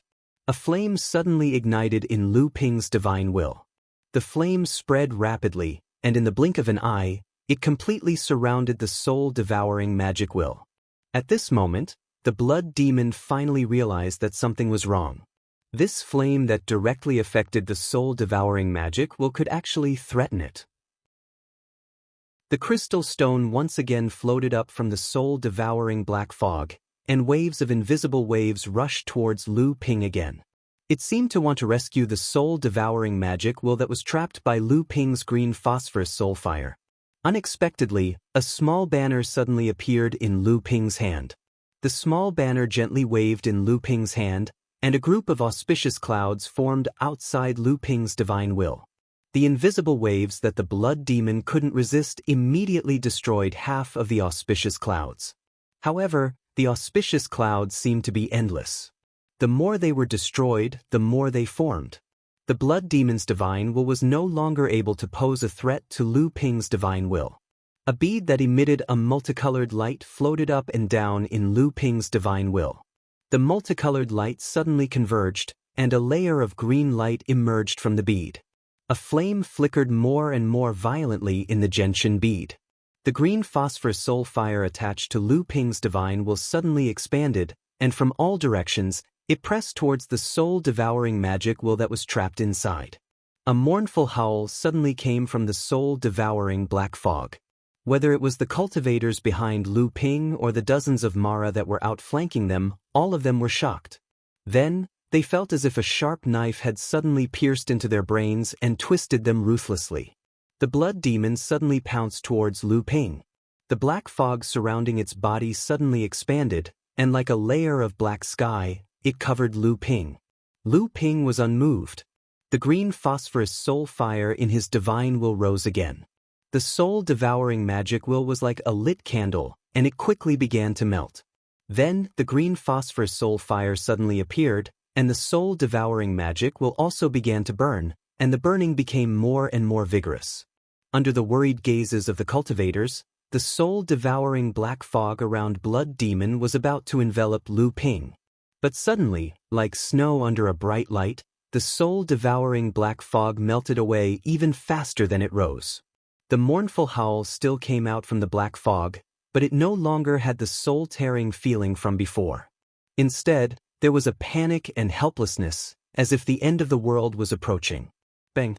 A green flame suddenly ignited from the remaining soul-devouring black fog. However, there was no more howl coming from the black fog. Lu Ping had already retracted his divine will. He quietly looked at the green phosphorus soul fire that was burning several tens of feet away. In fact, the blood demon's innate skill was destroyed by Lu Ping's jade phosphorus soul fire using his divine sense as bait. Now, what was burning was only the blood demon's body and the cloud of soul mist. Above the blood demon's burning body, a faintly discernible bead floated in midair. Ha! Lu Ping moved his divine sense and pointed at the burning jade phosphorus soul fire. A crystal that wasn't burning but was rapidly melting suddenly jumped out from the jade phosphorus soul fire. The moment it floated in the air, the primary chin bead that had fused with the jade phosphorus soul fire suddenly fell down and stuck together with the melting crystal. The irregular crystal was none other than the blood demon's companion treasure that Lu Ping had encountered before. Although it was not destroyed by the green phosphorus soul fire, it had begun melting after the blood demon's death. At present, not even half of it remained. The green phosphorus soul fire within the gentian bead began pulsing rapidly. Lu Ping's divine will could sense the remnant soul power of the blood demon's essence within the crystal, which was in the process of being absorbed. The dozen or so Mara, who were moving to flank Lu Ping, saw the sudden reversal of the situation. The blood demon, which was originally imposing, had turned into a green fireball in the blink of an eye. The leading great Azura turned around and fled. The other Mara also scattered when they saw that the situation was not good. The cultivators were overjoyed when they saw this. The peak core forging cultivator shouted, "Everyone, let's chase after them and kill as many as we can. We can't let them escape so easily." As soon as he finished speaking, they heard Lu Ping's voice. "There's no need. They can't run away." The cultivators were stunned. They saw a white light suddenly flash in front of the leading great Azura, and its head immediately flew up. Then, the white light flipped, and the companion treasure in the great Azura's hand disappeared into it. When it reappeared, it was already in Lu Ping's hand. The white light flashed behind Lu Ping and disappeared. From beginning to end, the cultivators did not see what the white light was. Then, they saw Lu Ping draw a circle under his feet. With Lu Ping as the center, a ring of water rose from the sea more than 100 feet away. When the Mara flew in front of the ring of water, they were all bounced back by the confinement of the space there. No matter what they did, they could not break through the range of the ring of water.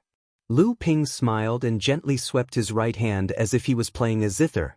Countless splashes of water splashed from the sea and turned into crystal water swords. They shot toward the dozen or so Mara who were trying to break through the restraints of the ring of water, killing them one by one.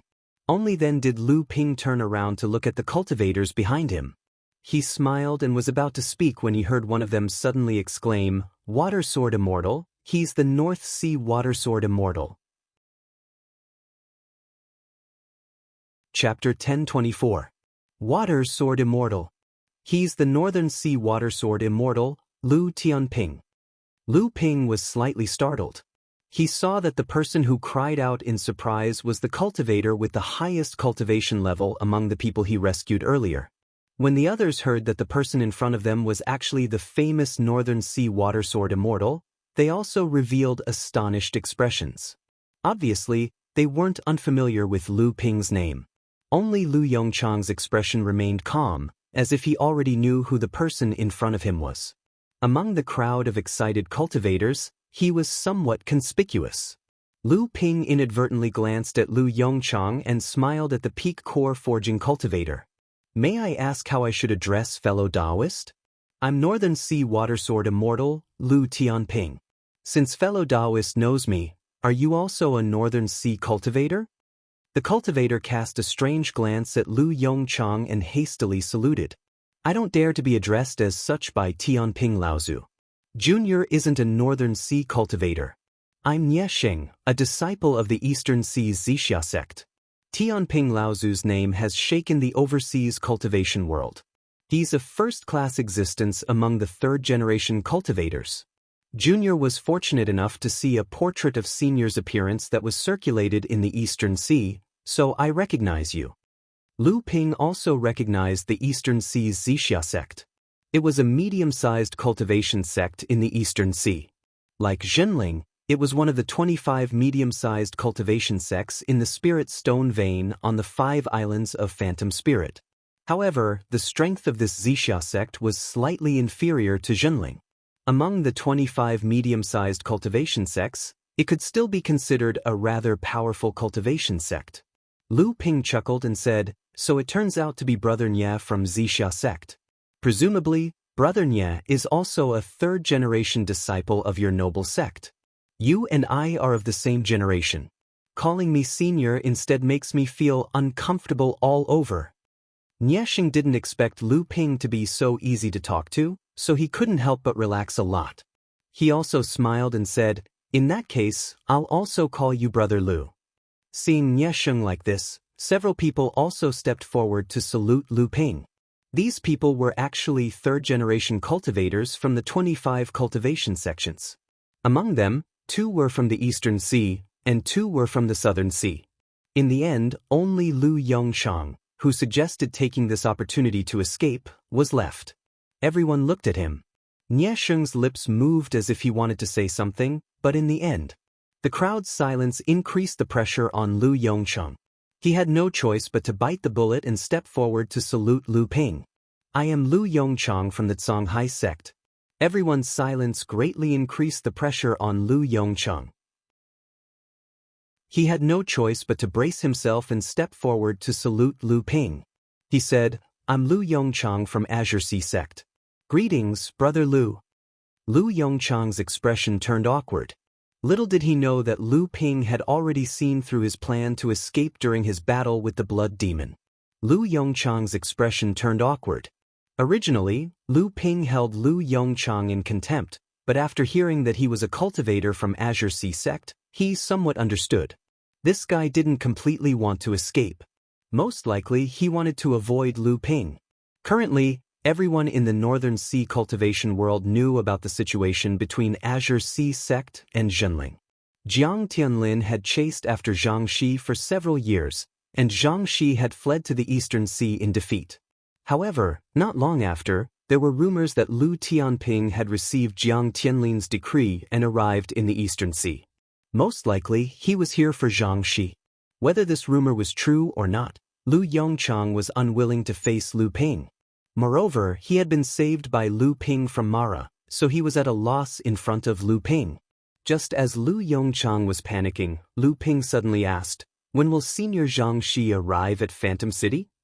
Lu Yongchang was startled and said, "How did you know?" Lu Yongchang's expression suddenly changed. He hurriedly stopped talking, but it was already too late.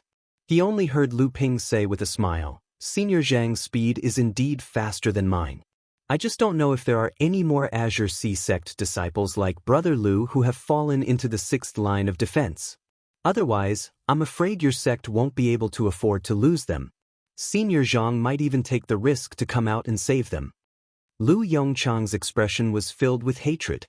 Hearing this, he immediately raised his head and said, You actually knew about me?" Lu Ping shook his head and said, "Although I haven't met you, I have heard of Brother Lu's name for a long time. After all, the 8 sons of Azure Sea have long been famous in the Northern Sea." Lu Yongchang was restrained in front of Lu Ping, so he simply snorted coldly and said, "I can't compare to Brother Lu." Nie Sheng, who was at the side, also understood at this time that these two sects of the Northern Sea were obviously not on good terms. However, at this time, everyone still needed the protection of Lu Ping, the Dharma idol Laozu, so he hurriedly stepped forward and said, "Brother Lu's reputation is naturally unquestionable. He is an existence that even Wu Shihuan of the Crystal Palace and Yuan Feixiang of the Central Plains greatly admire. I just don't know if Brother Lu is going to Phantom City this time. If so, can you let us go with Brother Lu?" The others also understood the situation at this time and said one after another, "Brother Nye is right. Brother Lu's name has long resounded in our ears. If we can go with Brother Lu this time, we will all be honored." Lu Yongchang was furious, but there was nothing he could do. He could only force himself to remain silent. Lu Ping smiled and nodded, then asked, "That's good. Brother Nye is also going to Phantom City, but Mara actually chased you all the way here. Could it be that there's a problem with the 6th line of defense?" Nie Sheng and the others looked at each other and could not help but look a little dejected. Seeing that Lu Ping did not understand, in the end, it was Nie Sheng who explained what had happened to Lu Ping. Lu Ping's expression suddenly changed. He said, "What? The 6th line of defense did not even hold for a day, and both the Jade Shura and the Azura attacked?" Nie Sheng nodded and said, "Only a small number of people managed to escape back to Phantom City through the teleporter. Most of them either died or fled in all directions. Just based on the news I heard, there were at least 4 or 5 Dharma adepts who died. Now, Mara's army is on the sea surrounding the fleeing adepts, and the 7th line of defense of Phantom City is about to be completed. If we do not reach Phantom City before the encirclement is complete, I'm afraid we can only wait for Mara's encirclement." Lu Ping's expression was dark. He opened his hand and threw out a treasure that looked like a small boat. The treasure expanded in midair, and it turned into a small boat that could fit a few people. It was the boat that Lu Ping had not used in a long time. Lu Ping stepped into the boat and said coldly, "What are you waiting for? Let's go." Nie Sheng and the others were stunned at first, then overjoyed. They all stepped into the boat. Lu Yongchang hesitated for a moment, but in the end he was the last to step into the boat. The boat rose into the air, leaving a blue trail in midair, and then disappeared into the horizon. In the boat, Lu Ping's expression was very ugly. He had not thought that the situation would be this bad. At this time, even the road to Phantom City was filled with danger. Even if he managed to break through Mara's encirclement and enter Phantom City, he was afraid that he would not be able to return to Phantom City for a while. Furthermore, if there was a way to return, the great adepts of the various sects would use the excuse of concentrating their strength to protect the 5 islands of Phantom City and gather all the forces on the islands. Lu Ping forced himself to calm down and swallowed a spirit pill. He slowly recovered the divine will that he had used in the battle with the blood demon. Originally, it would not have been difficult for Lu Ping to defeat the blood demon. The reason why he had gone through so much trouble was because Lu Ping wanted to test the power of the gentian pearl after it had fused with the jade phosphorus soul fire. In reality, this effect did not disappoint Lu Ping. After Lu Ping used his powerful divine will as bait to set up this trap, the jade phosphorus soul fire was able to break the blood demon's soul-devouring divine will and cause it to backfire, burning the blood demon to death. Recently, Lu Ping was very satisfied with the crystal-like spiritual treasure. Although the spiritual treasure had perished when Mara had died, Lu Ping had still managed to absorb a lot of the soul origin of the spiritual treasure through the gentian pearl that had fused with the jade phosphorus soul fire before it had completely perished. Although the soul origin of the spiritual treasure was not even a quarter of the spiritual treasure, Lu Ping could still sense that as the jade phosphorus soul fire gradually turned the soul origin of the spiritual treasure into its own, the quality of the gentian pearl would be greatly improved. The 8th restriction would be completed before the other 11 gentian pearls, and the speed at which the 9th restriction would be condensed would also be greatly accelerated. Other than that, there was also the Great Shura leading the group of demonic Asuras. It was obvious that this Great Shura was on the verge of becoming a blood Shura. The Great Shura's essence had already reached the critical point. The reason why Lu Ping had risked his life to surround Ye Sheng and the others during the battle with the blood demons was most likely because of the blood essence in their bodies. What Lu Ping had originally valued was the water attribute essence Qi of this great Asura. Although it was not as pure and thick as the blood Asuras, and could not play any role in improving Lu Ping's own cultivation, it could be used to nourish the thin water-flowing sword, which had been damaged in the previous 2 battles. The thin water-flowing sword was a top-notch spirit-nurturing magic treasure that had condensed 9 treasure restrictions. After the 2 swords were combined and used by Lu Ping, their power was even not inferior to that of an ordinary First Tribulation spiritual treasure. But the quality of the thin water-flowing sword was still inferior to that of a real spiritual treasure. Whether it was the previous battle with the 3-headed blood demon Mara, or the previous move with Chu Haitian, they were all clashes of strength that could not be taken lightly. But the other party's hands, without exception, were all genuine spiritual treasures. In this way, the difference in quality between the thin water-flowing sword and the 3-headed blood demon sword was reflected. If Lu Ping's real essence had not been pure and explosive enough to make up for the shortcomings of the thin water-flowing sword, perhaps the damage to this pair of flying swords would not have been able to be recovered by Lu Ping through the nourishment of the essence Qi of the water attribute. Fortunately, Lu Ping's luck was good. After the great Asura died, it left behind its accompanying magic treasure. This was a companion magic treasure that was about to be promoted to a spiritual treasure. Compared to the essence Qi emitted after the great Asura's death, the thin water-flowing sword was undoubtedly more suitable for the thin water-flowing sword. At this time, this companion magic treasure, which could become a spirit-nurturing magic treasure after being modified by a craftsman, had already turned into a pool of essence Qi in Linglong's wine tripod. The thin water-flowing sword was like a pair of swimming fish, playing in this pool of essence. Chapter 1025. On one of the deserted islands in the Fallen Land, an early Dharma adept was floating in midair. The matrix beneath his feet covered more than half of the deserted island. At the same time, it also surrounded him, who was floating several feet above the island. Rong Chung Laozu's expression was grim as he spread out his divine will as far as he could, searching for clues in the void outside the island. He had been trapped on this island for about 4 hours. Although he had not been able to detect the hidden wind Shura, Rong Chung Laozu's instincts told him that the Shura was hiding nearby, waiting for him to step out of the formation on the deserted island to be greeted with a thunderous attack. It was a pity that half of his skills were focused on formations, but most of the formation tools he had brought with him had been destroyed when the 6th line of defense was breached. He could only set up this simple formation on this deserted island. Otherwise, he would not have been in such a sorry state.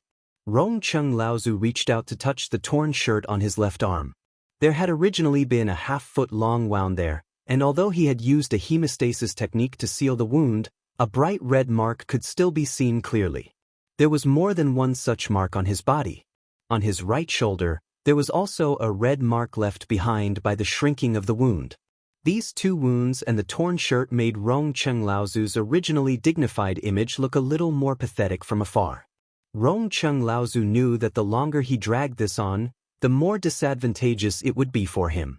This was because at this time, the Mara army was already moving towards the 7th line of defense, and the Mara behind them were still continuously encircling and suppressing the scattered adepts. Once the hidden wind Shura waited for reinforcements to arrive, he would be faced with a disaster. However, things often happened when one was afraid of something. Just as Rong Cheng Laozu was worried that the hidden wind Shura in the void would find reinforcements, several streaks of light suddenly appeared in the sky, and more than 10 large Mara flew in the direction of the deserted island. A ball of light appeared in Rong Cheng Laozu's hand, and a silver chain wrapped around his wrist after the light dissipated. More than a dozen large Mara immediately surrounded the deserted island after they arrived. Rong Cheng Laozu suddenly raised his head and looked above his head. The wind Azura that had been chasing him before was standing above his head and grinning at him. Then, its entire body turned into a whirlwind and crashed into the protective formation above Rong Cheng Laozu's head. At the same time, the dozen or so big Mara also unleashed their companion magic treasures and attacked the simple formation set up by Rong Cheng Laozu. Damn it! Rong Cheng Laozu cursed in his heart, and he also threw the silver chain in his hand. The front of the chain was a gem that looked like a snake's head, and it collided with the hanging wind column. Patriarch Rong Cheng cursed inwardly. His entire body was smashed into the bottom of the deserted island by a great force. If it was not for the protective array formation outside the island that slightly blocked Feng Xiluo's attack, he would have suffered a great loss from this attack. Even so, the Wind Azura's attack still made him have no time to care about the operation of the deserted island's formation. If it was only this Wind Azura, after all, he had suffered a small loss in the previous blow, but the Wind Azura was also temporarily repelled, and the formation was safe. However, there were more than a dozen big Mara around the deserted island attacking the protective formation together. At the moment when the formation stopped operating, the formation plate under Rong Cheng Laozu's feet had already cracked 7 or 8 times, and the formation was broken. The Wind Azura rolled up a gust of wind, and strange howls like ghosts and wolves came from the wind. Along with the dozen or so Mara around the surrounding, they surrounded Rong Cheng Laozu and attacked. Rong Cheng Laozu secretly sighed. It seemed that he was going to die here today. The chain in his hand seemed to have become a swimming snake at this time, embedding itself in Rong Cheng Laozu's flesh and began to swim. In a flash, it gathered at his chest and converged into a vivid silver snake.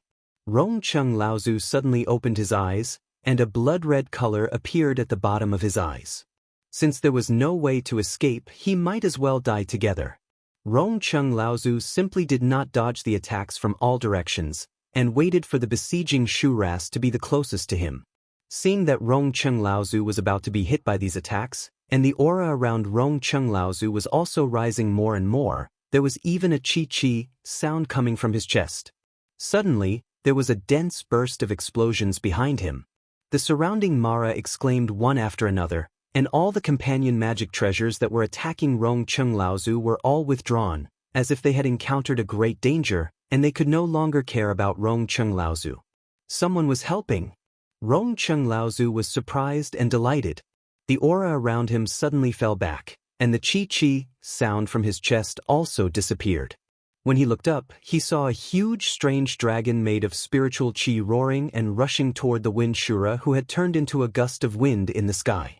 At this time, Rong Cheng Laozu simply escaped from death, and he did not have the slightest thought of dying together with his enemy. He suddenly pulled his right hand from his chest, and the silver chain that had turned into a silver snake was forcibly pulled out from the flesh of his chest. A stream of blood splashed, and he did not care about this injury. The silver chain in his hand refined into a strange snake that was 90 feet long, and together with the strange dragon made of spiritual chi in the sky, attacked the wind Shura from both sides. The sounds of fighting came from all around, and the roars of fighting came one after another.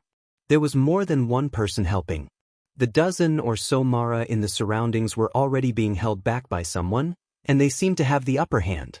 Rongcheng Laozu quickly glanced around and saw about 20 core forging adepts fighting with more than a dozen Mara, and in the sky, a Dharma adept of about 20 years of age was calmly smiling at him. Then he focused on directing the strange dragon in the sky to attack the Wind Shura. Rongcheng Laozu hurriedly calmed himself down. The silver chain shook its head and tail, and together with the strange dragon, they tore open the wall of wind in midair and took the opportunity to attack. A howl came from the sky, and suddenly, a voice sounded in Rongcheng Laozu's ear. "Oh no, my friend, quickly withdraw your treasure." Rongcheng Laozu was stunned. He reached out and pulled the silver chain in the air, and the silver chain immediately flew back, leaving only a giant silver snake that continued to attack the Wind Shura with the strange dragon. However, the power of the giant silver snake had suddenly decreased by more than half. Like a candle that had been blown out, the tornado in midair suddenly collapsed, and the violent waves of spirit chi caused Rongcheng Laozu's expression to change. In a flash, he had already retreated hundreds of feet away using his space magic. The young cultivator was still standing in the same place, without the slightest movement. Rongcheng Laozu's expression became anxious. He opened his mouth to warn the young cultivator, but it was too late. The collapsed tornado had already turned into a sky full of wind blades, shooting randomly in all directions. The area within a radius of hundreds of feet had become a stormy sea. The young cultivator's expression did not change. His hands moved like butterflies, and then he suddenly kicked his legs. Suddenly, a huge wave of fighting energy appeared on the surface of the sea outside the deserted island. The huge wave rolled up, forming a huge wall of water in the sky, blocking the stormy sea in front of him. At the same time, it also protected the cultivators who were fighting with the Mara behind him. Rongcheng Laozu was secretly ashamed. The silver chain in his hand shook, and he rushed into the middle of the cultivators who were fighting with the Mara, strangling the scattered Mara. As the storm raged and weakened, the water spears in midair began to fall back, stirring up huge waves that were tens of feet high on the surface of the sea, and then rippling far away. At this time, the dozens of Mara had been wiped out by Rongcheng Laozu. Seeing the young cultivator land, Rongcheng Laozu quickly stepped forward and said, "Thank you for your help, fellow Taoist. I am Rongcheng of the Hua-Yi sect of the Southern Sea. Greetings." Hua-Yi sect? Could it be the Hua-Yi sect of the Southern Sea? No wonder fellow Taoist was able to set up such an exquisite formation on this deserted island in such a simple way. I am Lu Tianping of the Northern Sea Jinling. Greetings fellow Taoist. The young cultivator was slightly surprised, and then suddenly came to a realization. At the same time, he introduced himself to Rongcheng Laozu. Rongcheng Laozu's face showed a trace of surprise, and he said, "So it is the sword immortal of the Northern Sea water. No wonder you easily forced the Blood Shura to detonate its accompanying spiritual treasure and escape. I admire you." After the two exchanged greetings for a while, Lu Ping said bluntly, "This is not a place to stay for long. If it is convenient for fellow Taoist, please travel with us. This place is not far from the Phantom City. If fellow Taoist can help, I believe we can break through the siege of Mara more easily and reach the Phantom City." Rongcheng Laozu did not expect Lu Ping to be so straightforward.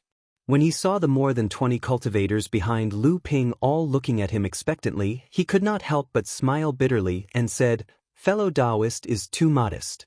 I am afraid I will be a burden to fellow Taoist when the time comes. If fellow Taoist doesn't mind, I am willing to travel with fellow Taoist." Lu Ping was overjoyed. As he handed 2 jade bottles to Rongcheng Laozu, he said, "These are some spirit pills that I have refined. I can see that fellow Taoist's injuries are not light, and your spiritual essence has been greatly consumed. I am afraid that the journey will not be smooth, so fellow Taoist should take the time to recover."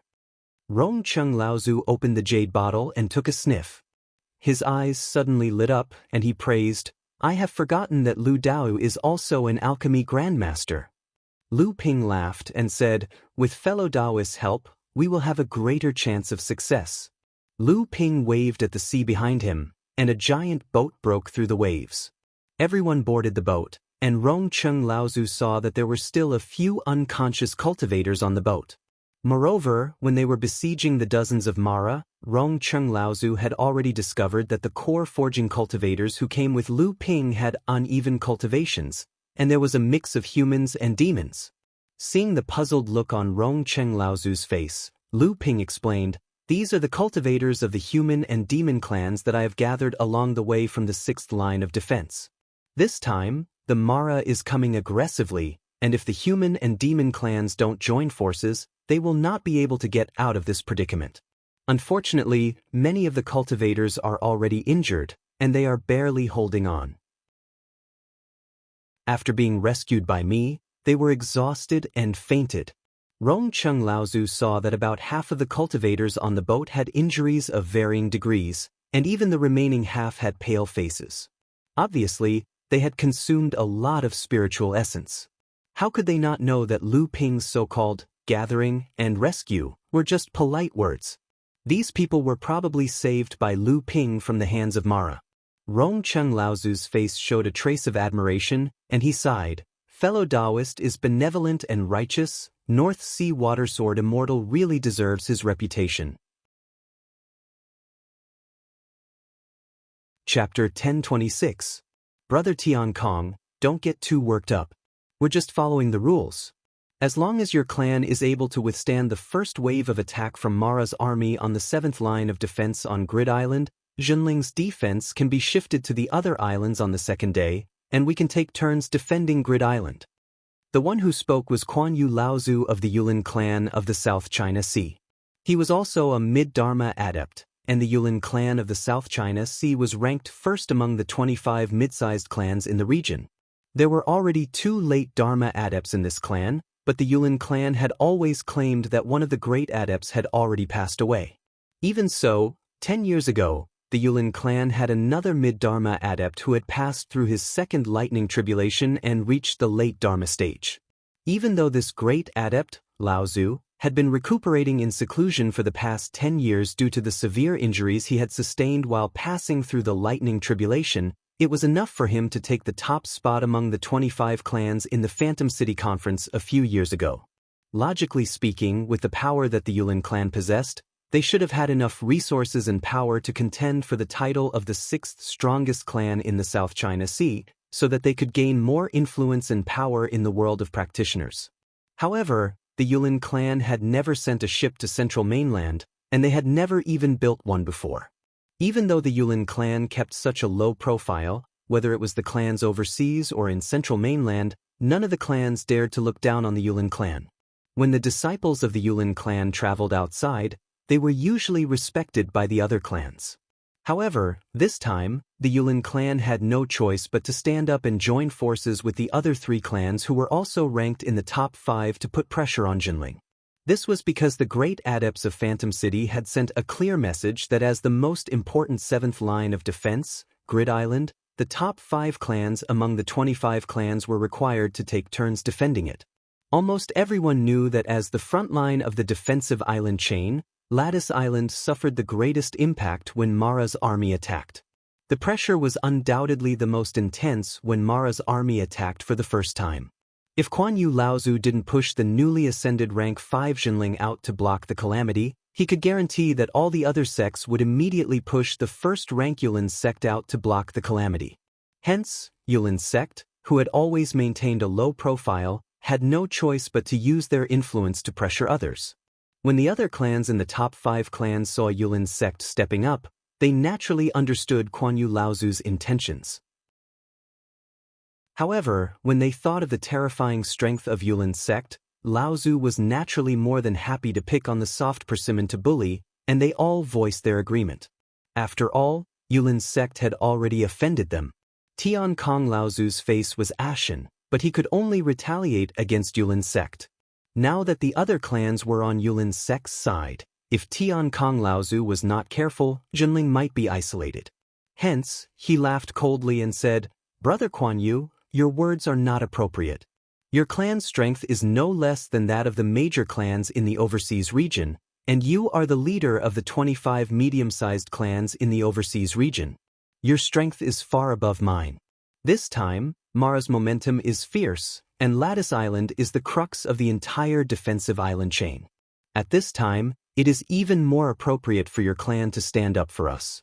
If it is left to my clan, and we are unable to withstand Mara's attack, I'm afraid the losses will be small, but if we jeopardize the security of the entire island chain and allow Mara's army to attack Phantom City, my clan cannot bear the responsibility. As soon as Tian Kong Laozu finished speaking, Laozu from the other 3 clans in the top 5 did not say anything else. Among the 25 clans in the overseas region, other than the Yulin sect, there was not much of a difference in strength between the top 5 clans. Each clan had a Dharma adept in their ranks, but only the Yulin sect's strength actually far exceeded that of the other 3 clans. Furthermore, this time, the Yulin sect had come from Phantom City. Other than Kuan Yu Laozu, who was a mid-Dharma adept, they had also brought along 2 other early Dharma adepts of the 3rd generation. Hence, in terms of the security of the island's defenses, the most reasonable solution was to leave Lattice Island to the Yulin sect. It was just that although the enemy was at the forefront, the internal strife between the various clans had never stopped. Although these people were not blind to the bigger picture, how to preserve their own strength without harming the overall situation was enough for the Laozu present to fight and scheme against each other. Kuan Yu Laozu chuckled and said, "Brother Tian Kong, please don't be impatient. After all, your clan is a new clan, and it is precisely because of the fact that you are in the top 5 that we have allowed your clan to only defend the island for the first day.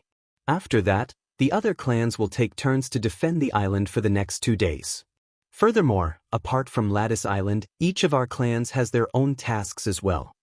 Kuan Yu Laozu paused as he said this, his expression turning cold as he continued. "As for the 3rd point, after the Phantom City issued the edict, all the clans have sent their adepts here, but only you have not arrived yet. The 7 lines of defense in the perished land have been broken one after another, and there have been casualties among the various clans. Even fellow Dharma adepts have fallen.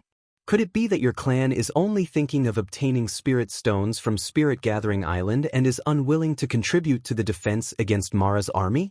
Kuan Yu Laozu's words were sharp. Not only did he insist on Jinling's identity as a new clan, but he also used the fact that Tian Kong Laozu had arrived late to incite the clans to fight against each other. Without waiting for Tian Kong to respond, Laozu snorted coldly and was about to speak, but someone suddenly interrupted and said, "Senior Kuan Yu is right. Jinling is the number 1 clan in the North Sea, and Senior Tian Kong has a second tribulation spiritual treasure. The disciples that he has brought to the Phantom City this time are all the best of the 3rd generation cultivators. There is also a rumor that the water sword deity, Lu Tianping, has also come to the North Sea. With such strength, I believe that Jinling will definitely set an example for the various clans in the North Sea." Tian Kong Laozu shot a murderous glare at the person who spoke, and saw that it was none other than Zhang Shi. Kuan Yu Laozu didn't expect that the North Sea's cultivation world would be the first to have an internal conflict.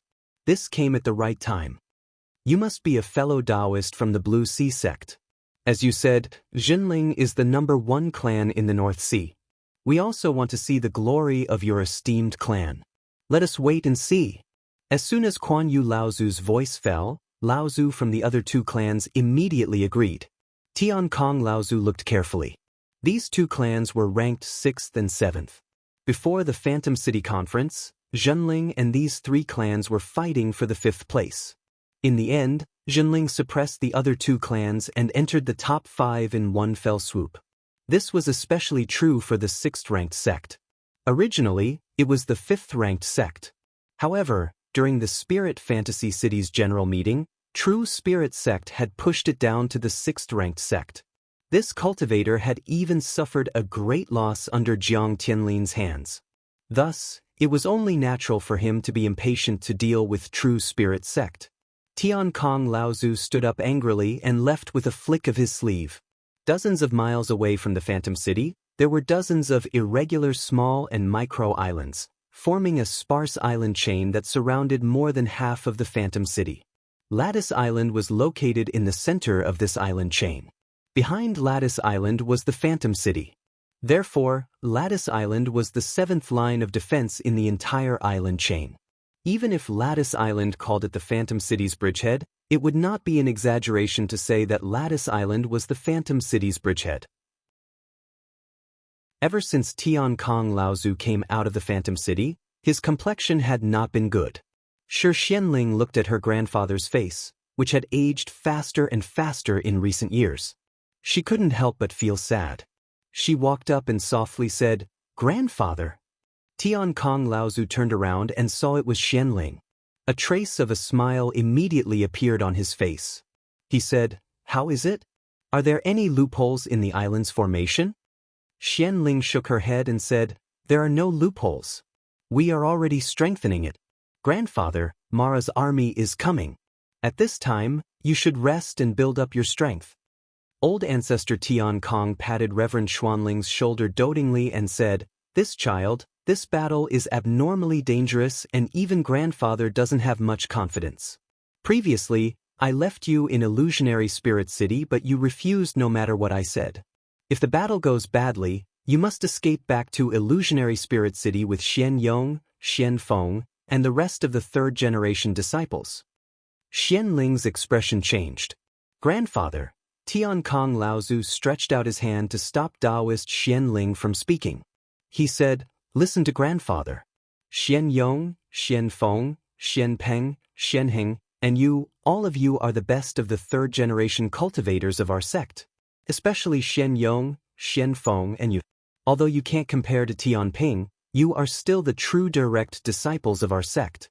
You are the hope of our sect. So if the battle goes badly, you must escape with your lives. As long as you can survive, our sect will have hope in the future." Tian Kong Laozu's words had reached such a degree that Taoist Xianling knew that this battle pointed to disaster for Jinling. Taoist Xianling didn't know what to say.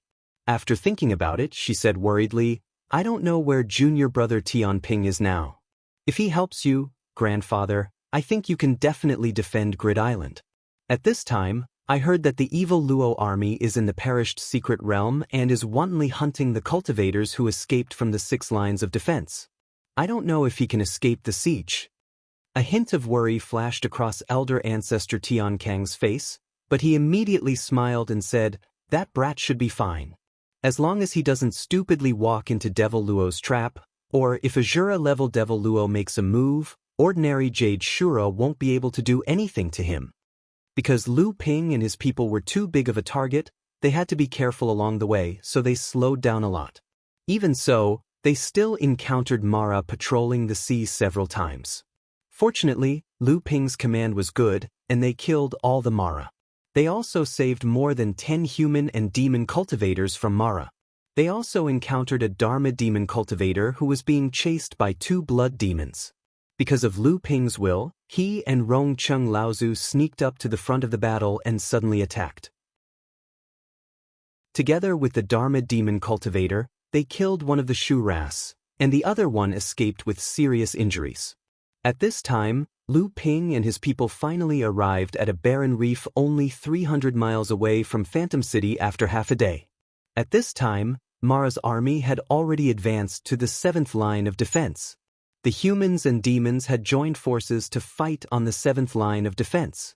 The thunderous roars and strong spiritual chi waves could be felt even by Lu Ping and his people, who were 300 miles away. Chapter 1027. There are more and more Mara patrolling the area. Hiding here is not a solution. If we don't think of a way to get to Phantom City, sooner or later we will be discovered by Mara and killed. The person who spoke was an early Dharma adept dressed in red. This was the Wind Luan adept, Feng Xinglia, who had been rescued by Lu Ping and Rongqing Laozu. Lu Ping nodded and turned to Rongqing Laozu. "Senior, what do you think?" Rongqing Laozu said, "It will not be easy to break through the Mara's encirclement. Furthermore, even if we manage to break through the Mara's army from behind, if the adepts guarding the 7th line of defense do not let us in, we will be completely abandoned." Rongqing Laozu's thoughts were the same as Lu Ping's.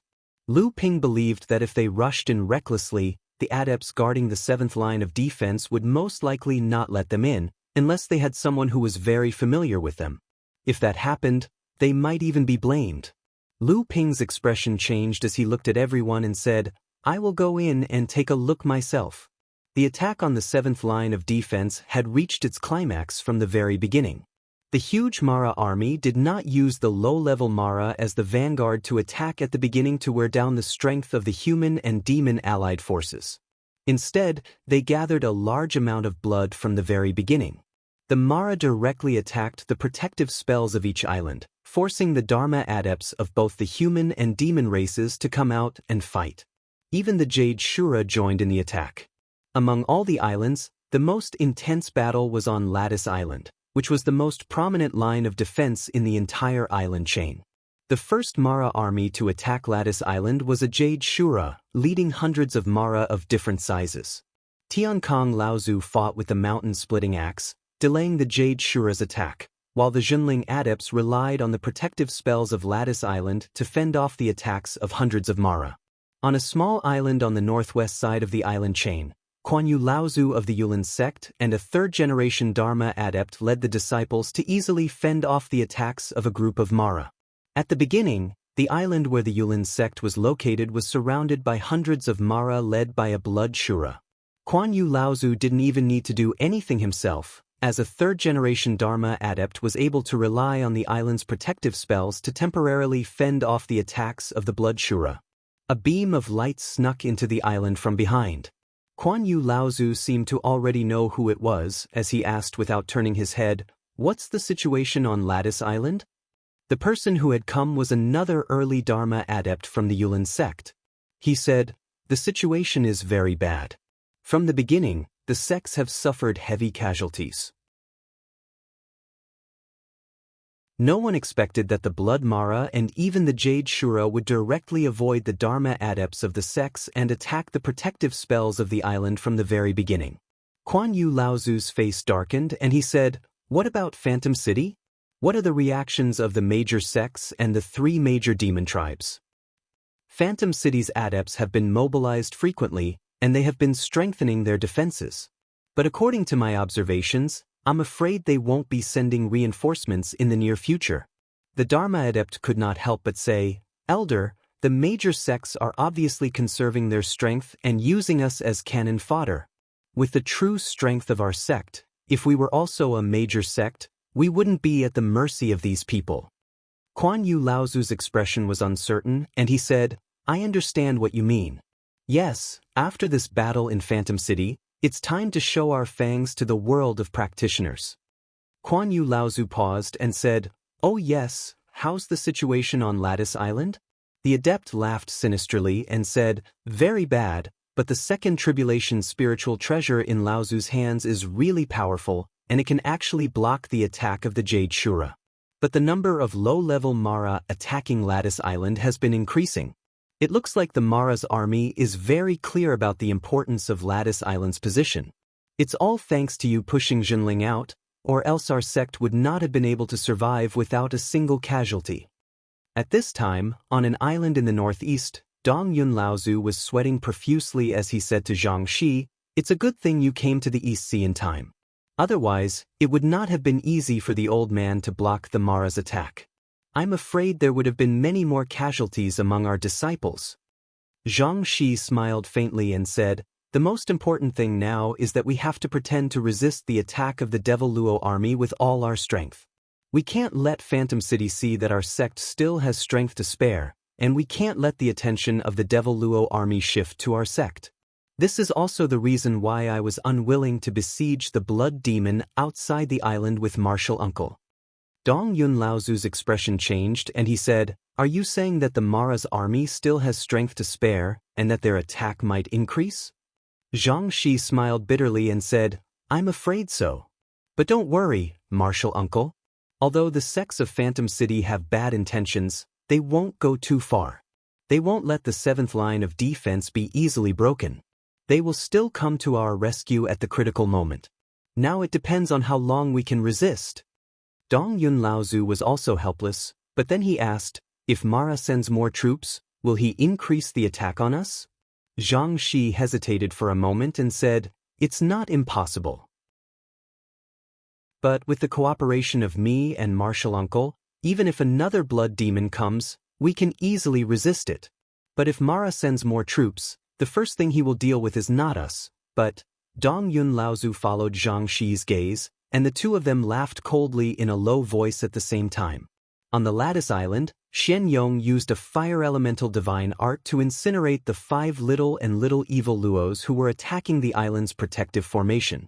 Then he turned around and said, "Senior brother Xian Peng, how is the modification of the formation going? When can we use the mother-child traction formation?"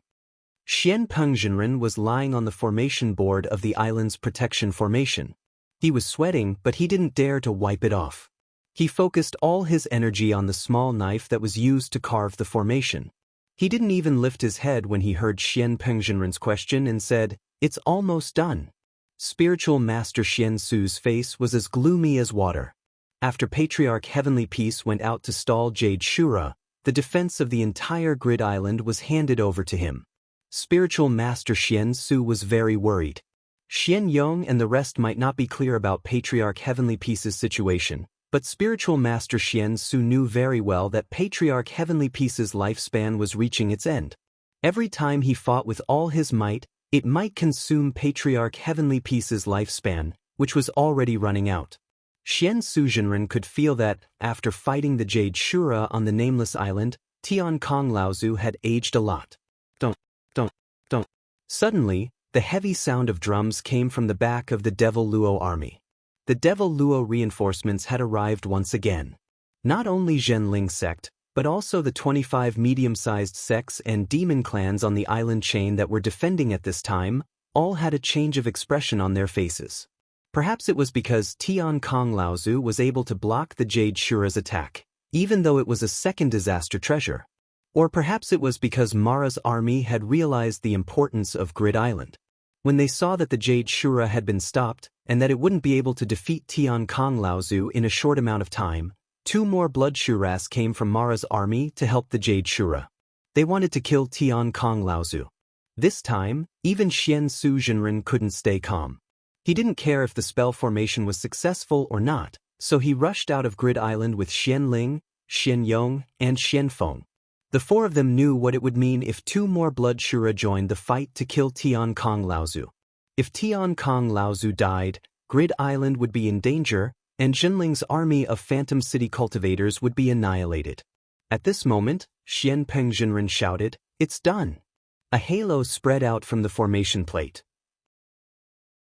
Xian Peng Jinren quickly took out 5 supreme-grade spirit stones from the dozen or so Tian Kong Laozu had left for him and embedded them into the formation plate. The halo spread out along the formation plate's protective barrier, and after a while, it fused with the island's original formation. The Jinling disciples on the island suddenly shone with light. The mother-child traction formation had finally been modified by Xian Peng at this critical moment. Xian Ling, Xian Yong, Xian Feng, and Xian Shang had worked together to fight against a Blood Shura in North Sea, and they had even managed to escape with their lives. This time, Reverend Xian Shang might not be around, but he had been replaced by the second-generation cultivator, Reverend Xian Su, who was even more experienced and had a higher level of cultivation. The mother-child traction formation had also been successfully modified at this critical moment. The 4 of them immediately went forward to stop a Blood Shura that was attacking Tian Kong Laozu. However, the other Blood Shura that had been stopped by the 5 of them still joined the fight between Tian Kong Laozu and Jade Shura. At that moment, everyone could tell that even though Tian Kong Laozu could still fight against the Blood Shura with his second Tribulation Spirit treasure, it was only a matter of time before he lost. Besides, Grid Island and the Jinling disciples were also holding him back. It was not impossible for Tian Kong Laozu to die because of this. Jinling was in danger. On the deserted reef 300 miles away, Lu Ping had yet to return. A group of human and demon cultivators that Lu Ping had saved along the way were still waiting there. Lu Yongchang from the Blue Sea sect saw that the other 2 Dharma adepts, Rongqing Laozu and Feng Xinglia Laozu, were sitting quietly at the side, and the 2 of them were whispering to each other from time to time. Lu Yongchang gathered his courage and said, "Seniors, this is actually the last step. We can just find a weak spot and charge in. With our combined strength, even if the cultivators guarding the island do not dare to let us in, we can still stand guard outside the island for a while.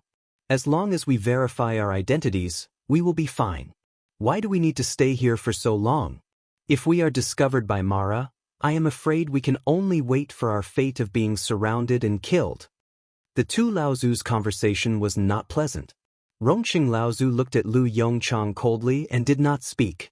Feng Xinglia Laozu, on the other hand, snorted coldly and said, "Idiot."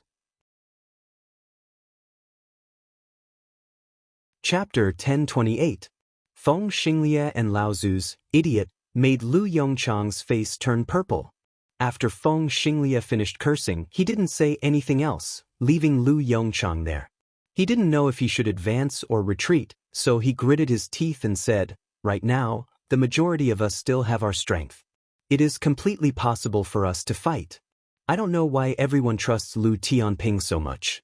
When the time comes, we will just charge behind him. He can decide where to charge and how to charge. Isn't this the same as putting our lives in his hands?" Lu Yongchang said what he was thinking in one breath. He took 2 deep breaths and saw that many people on the desolate reef had hesitant expressions. Joy flashed in his eyes. Most cultivators were cold. Apart from their own sect and those close to them, they rarely trusted others. Moreover, this was a matter of life and death. They couldn't help but feel disloyal. He had forgotten who saved these people's lives along the way. If it wasn't for Lu Ping, an alchemy grandmaster, how could most of them recover their strength to protect themselves in such a short time? The two Laozu didn't say anything, but Niexing couldn't help but say, "Brother Lu, how can you do this? Our lives were all saved by fellow Taoist Tianping, so he absolutely has no reason to harm us." Niexing and Lu Yongchang had fought together before, so although he was unhappy with Lu Yongchang's words, he didn't reprimand him. Meanwhile, Ancestor Rongqing spoke indifferently from the side. "Not to mention that our lives were saved by fellow Taoist Tianping, even if he has selfish motives, we should still do our best to help him and repay him for saving our lives. Not to mention that if fellow Taoist Tianping's divine perception didn't far exceed an ordinary person's, how could we have been able to avoid Mo Luo's pursuit time and time again? We would have probably been encircled and annihilated a long time ago. If we really talk about it, then every single one of us owes him countless lives." Lu Yongchang was just short of being scolded for being ungrateful. However, at this moment, he decided to throw caution to the wind and said, "We've fought many battles along the way. If it wasn't for our help, how could we have won?" Feng Xinglia Laozu was furious and scolded, "You bastard, Lu Daoyu helped us several times. If it wasn't for our safety, with Lu Daoyu's ability, he would have arrived at Phantom City before Mara's army attacked the 7th defense line. He wouldn't have been slandered by you." Rongqing Laozu looked at the rest of the core forging cultivators behind him and then said to Lu Yongchang, "Fine, since you only talk about benefits and benefits, the old man will also be a villain for once. Otherwise, someone will be bewitched by you and still be able to speak with justice." After Rongqing Laozu said this, a few cultivators behind Lu Yongchang couldn't help but lower their heads. Rongqing Laozu didn't expose them and said, "Right now, Mara's army has gathered at the 7th defense line. Behind us, Mara's army is still rushing over. It is impossible to turn back. The only way to survive is to move forward.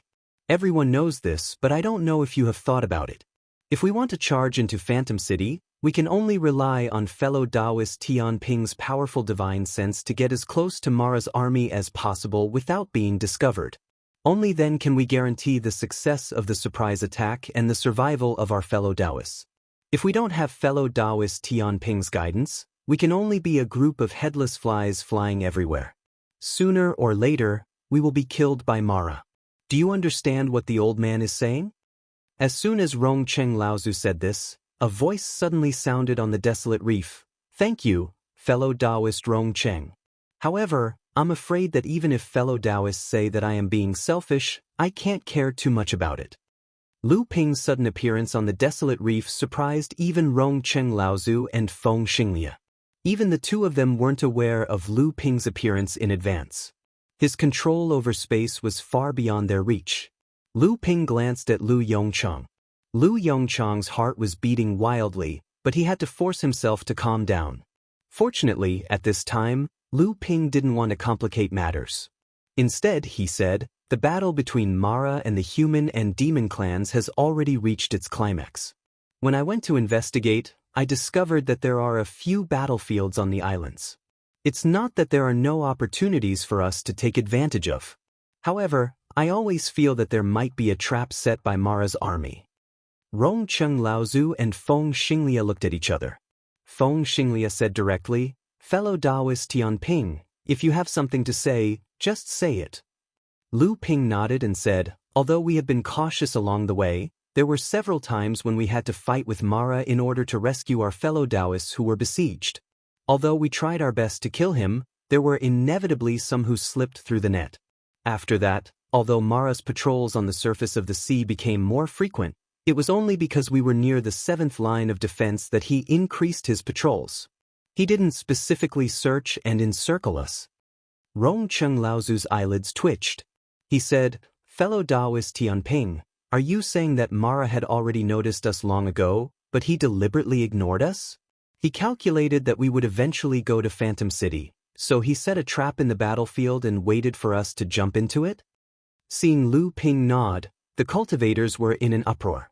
Lu Yongchang raised his head and wanted to say something, but he calmed down in the end. He discovered that Lu Ping didn't panic. It seemed that he had a backup plan. Seeing that Lu Ping was calm, he wasn't the only one. Rong Cheng Laozu said, "Fellow Taoist Tianping, do you have a way to solve this?" Lu Ping nodded and said, "I can't say that it's a solution. It's all risky. However, there is one method that has a higher chance of success.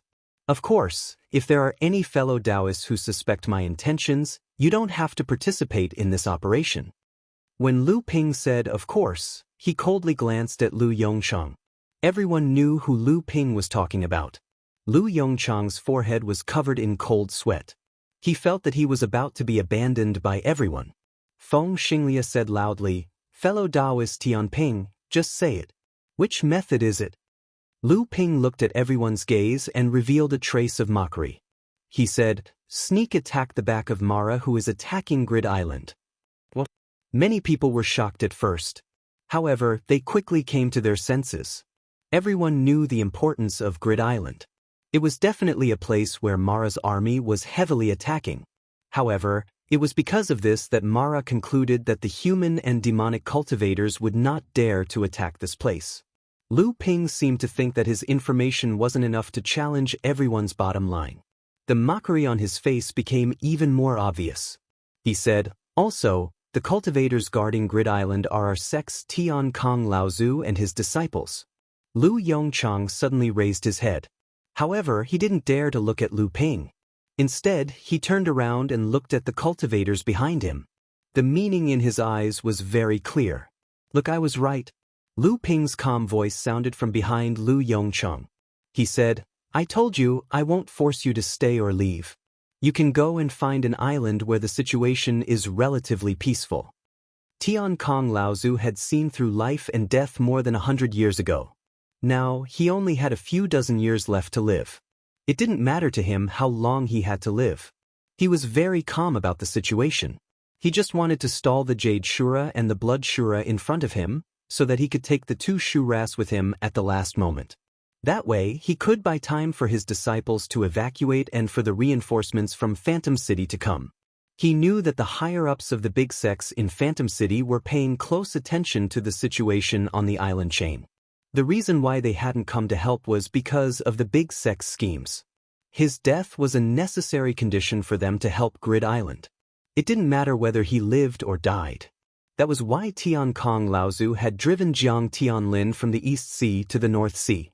Zhang Shi's assassination of Lu Tianling was just an excuse. If it hadn't happened, Tian Kong Laozu wouldn't have asked Jiang Tianlin to stay on Jingzha Island. The North Sea needed him more now. Old ancestor Tian Kong turned back to look in the direction of North Sea Spirit City. There would eventually be a day when Zhenling's sect would also become a member of that city, sitting on top of the mountain and watching the tigers fight. Tian Kong Laozu looked to the south. He didn't know how the student who would bring Zhenling to new heights was doing. However, where Patriarch Tian Kang's gaze landed, his pupils involuntarily contracted. Immediately after, he saw a huge arc breaking through the void with a loud rumble, charging towards the back of the Devil Luo army that was besieging Grid Island with the force of a thunderbolt. Dozens of magic treasures shot out from the huge arc, and the flashing brilliance of the magic treasures almost illuminated half the sky, dazzling the eyes of the Devil Luo, who had turned around to face the battle in a hurry. Amidst the screams, 3 long screams came from the ship. A pair of flying swords flew out of the ship, piercing through the lights of the treasures. They went for Jade Shura's back. Then 2 wind blades flew out of the ship like wings. The third one was a giant silver snake made of silver chains. They went for another blood Shura that was attacking Tian Kong Laozu. Suddenly, the situation on Grid Island changed. Xian Yong laughed and said, "Ha! It's Brother Tunping." A burst of cheers immediately broke out across the entire Lattice Island. Dozens of Zhenling sect cultivators rushed out of the Lattice Island with the defensive formation, charging towards the Devil Luo army. At the same time, they met up with 50 to 60 core forging Taoist masters from various sects who flew out from the giant ship and charged towards the back of the Devil Luo army. The Devil Luo's army was thrown into chaos. The cultivators of Zhenling sect and the other sects joined hands, and nearly 100 enlightened masters of core forging realm took advantage of the situation to launch a surprise attack. The Devil Luo's army that was besieging the Lattice Island suffered heavy casualties. In less than the time it took to brew a pot of tea, the entire Devil Luo's army had been annihilated by the joint forces of both sides. The 2 sides even joined forces and retreated back to the Lattice Island as quickly as possible.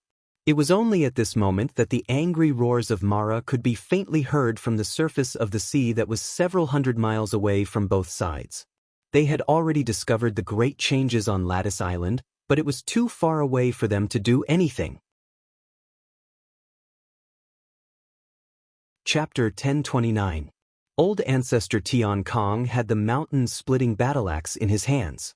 Even though that Jade Azura was stronger than Old Ancestor Tian Kong, there was still a limit to how strong she was.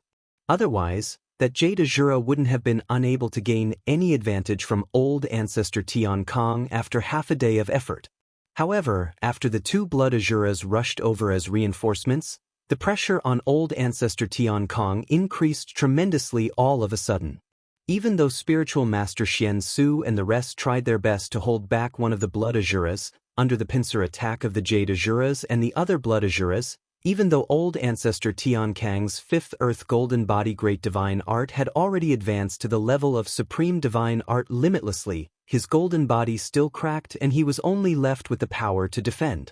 Seeing the Jade Shura and the Blood Shura working harder, the old man in front of them was going to die from exhaustion, even if he wasn't killed.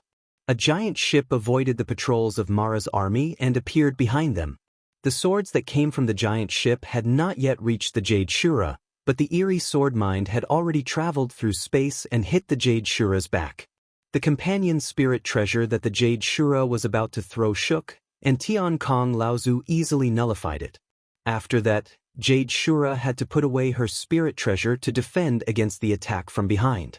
Jade Shura felt that the flying swords on her back were more dangerous than the old man's second disaster spirit treasure.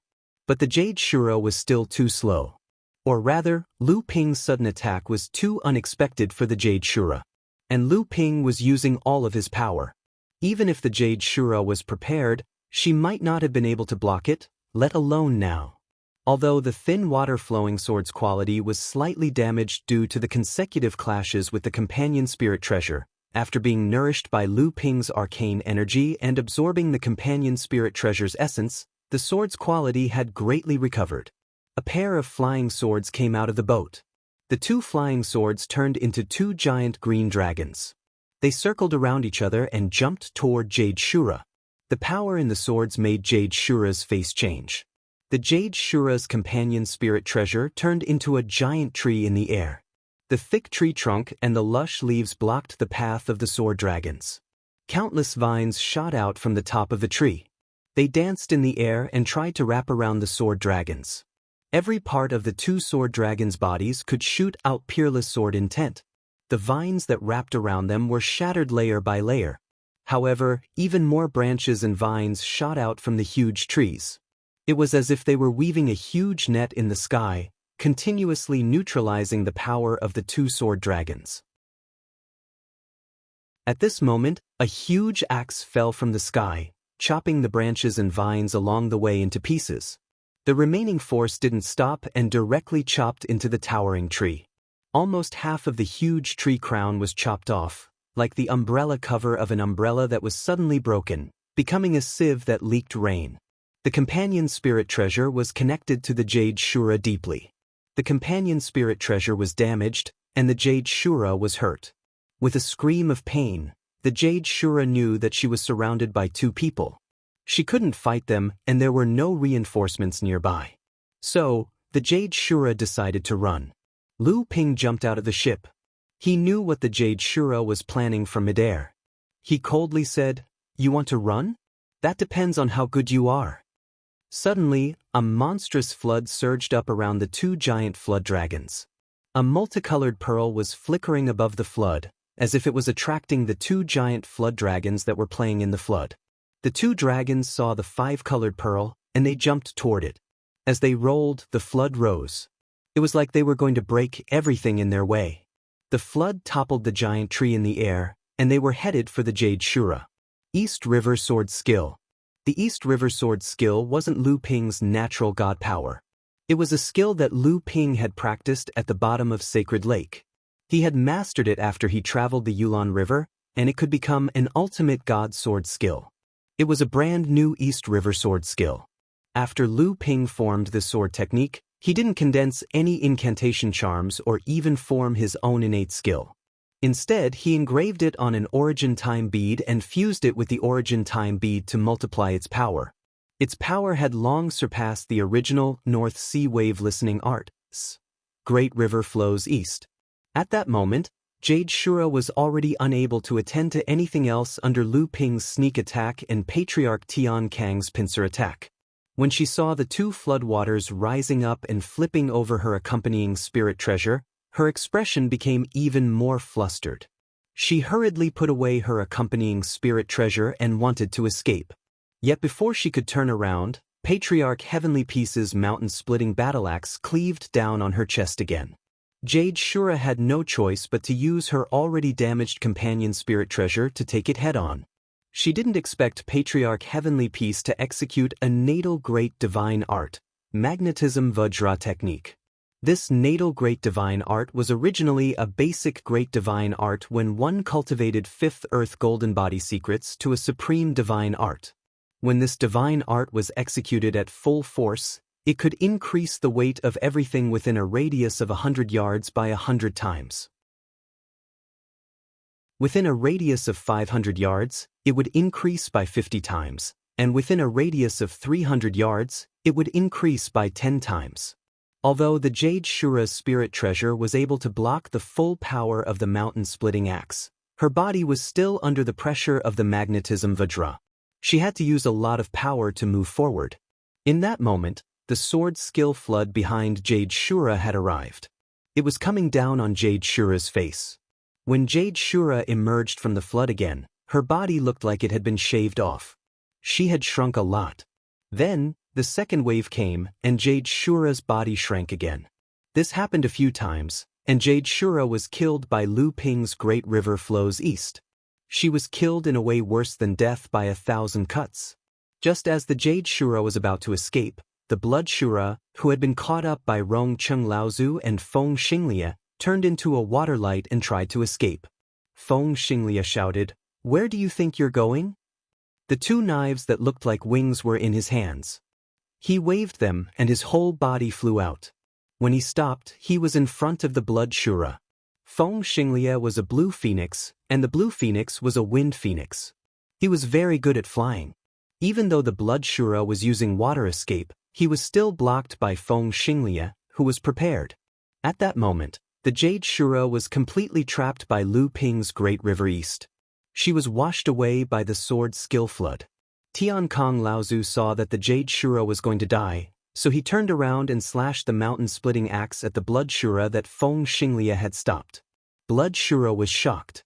He howled and tried to block the mountain-splitting axe with his life-bound spiritual treasure, but it was cut in half by the axe. Blood Shura took the opportunity to escape again, but he did not expect a silver chain to come from behind and wrap around Blood Shura's neck. Feng Xinglia's flying daggers swung, and Blood Shura's head flew high into the air. He was dead. The three of them turned around to attack the Blood Shura that Master Xian Su and the others were fighting, but the Blood Shura was already gone. At that moment, the hundreds of Shu Ras outside of Lattice Island had been killed by the surviving practitioners that Junling and Lu Ping had brought. After the practitioners broke through to Lattice Island, they took the opportunity to counterattack. The remaining Mara's morale was low.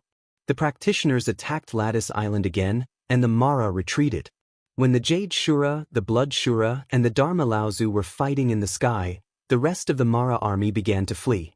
The practitioners attacked again, and another third of the Mara army was killed. In the end, only a third of the Mara army managed to escape. At that moment, Tiankong Laozu, Lu Ping, and the others saw a few beams of light rising from the east and west of the sea, flying towards them. Behind these eye-catching beams of light, there was a group of smaller lights rising up, following them from afar. Old Ancestor Heavenly Peace gave a loud shout and said, "All cultivators, quickly return to defend, the Devil Luo army is pouncing over again."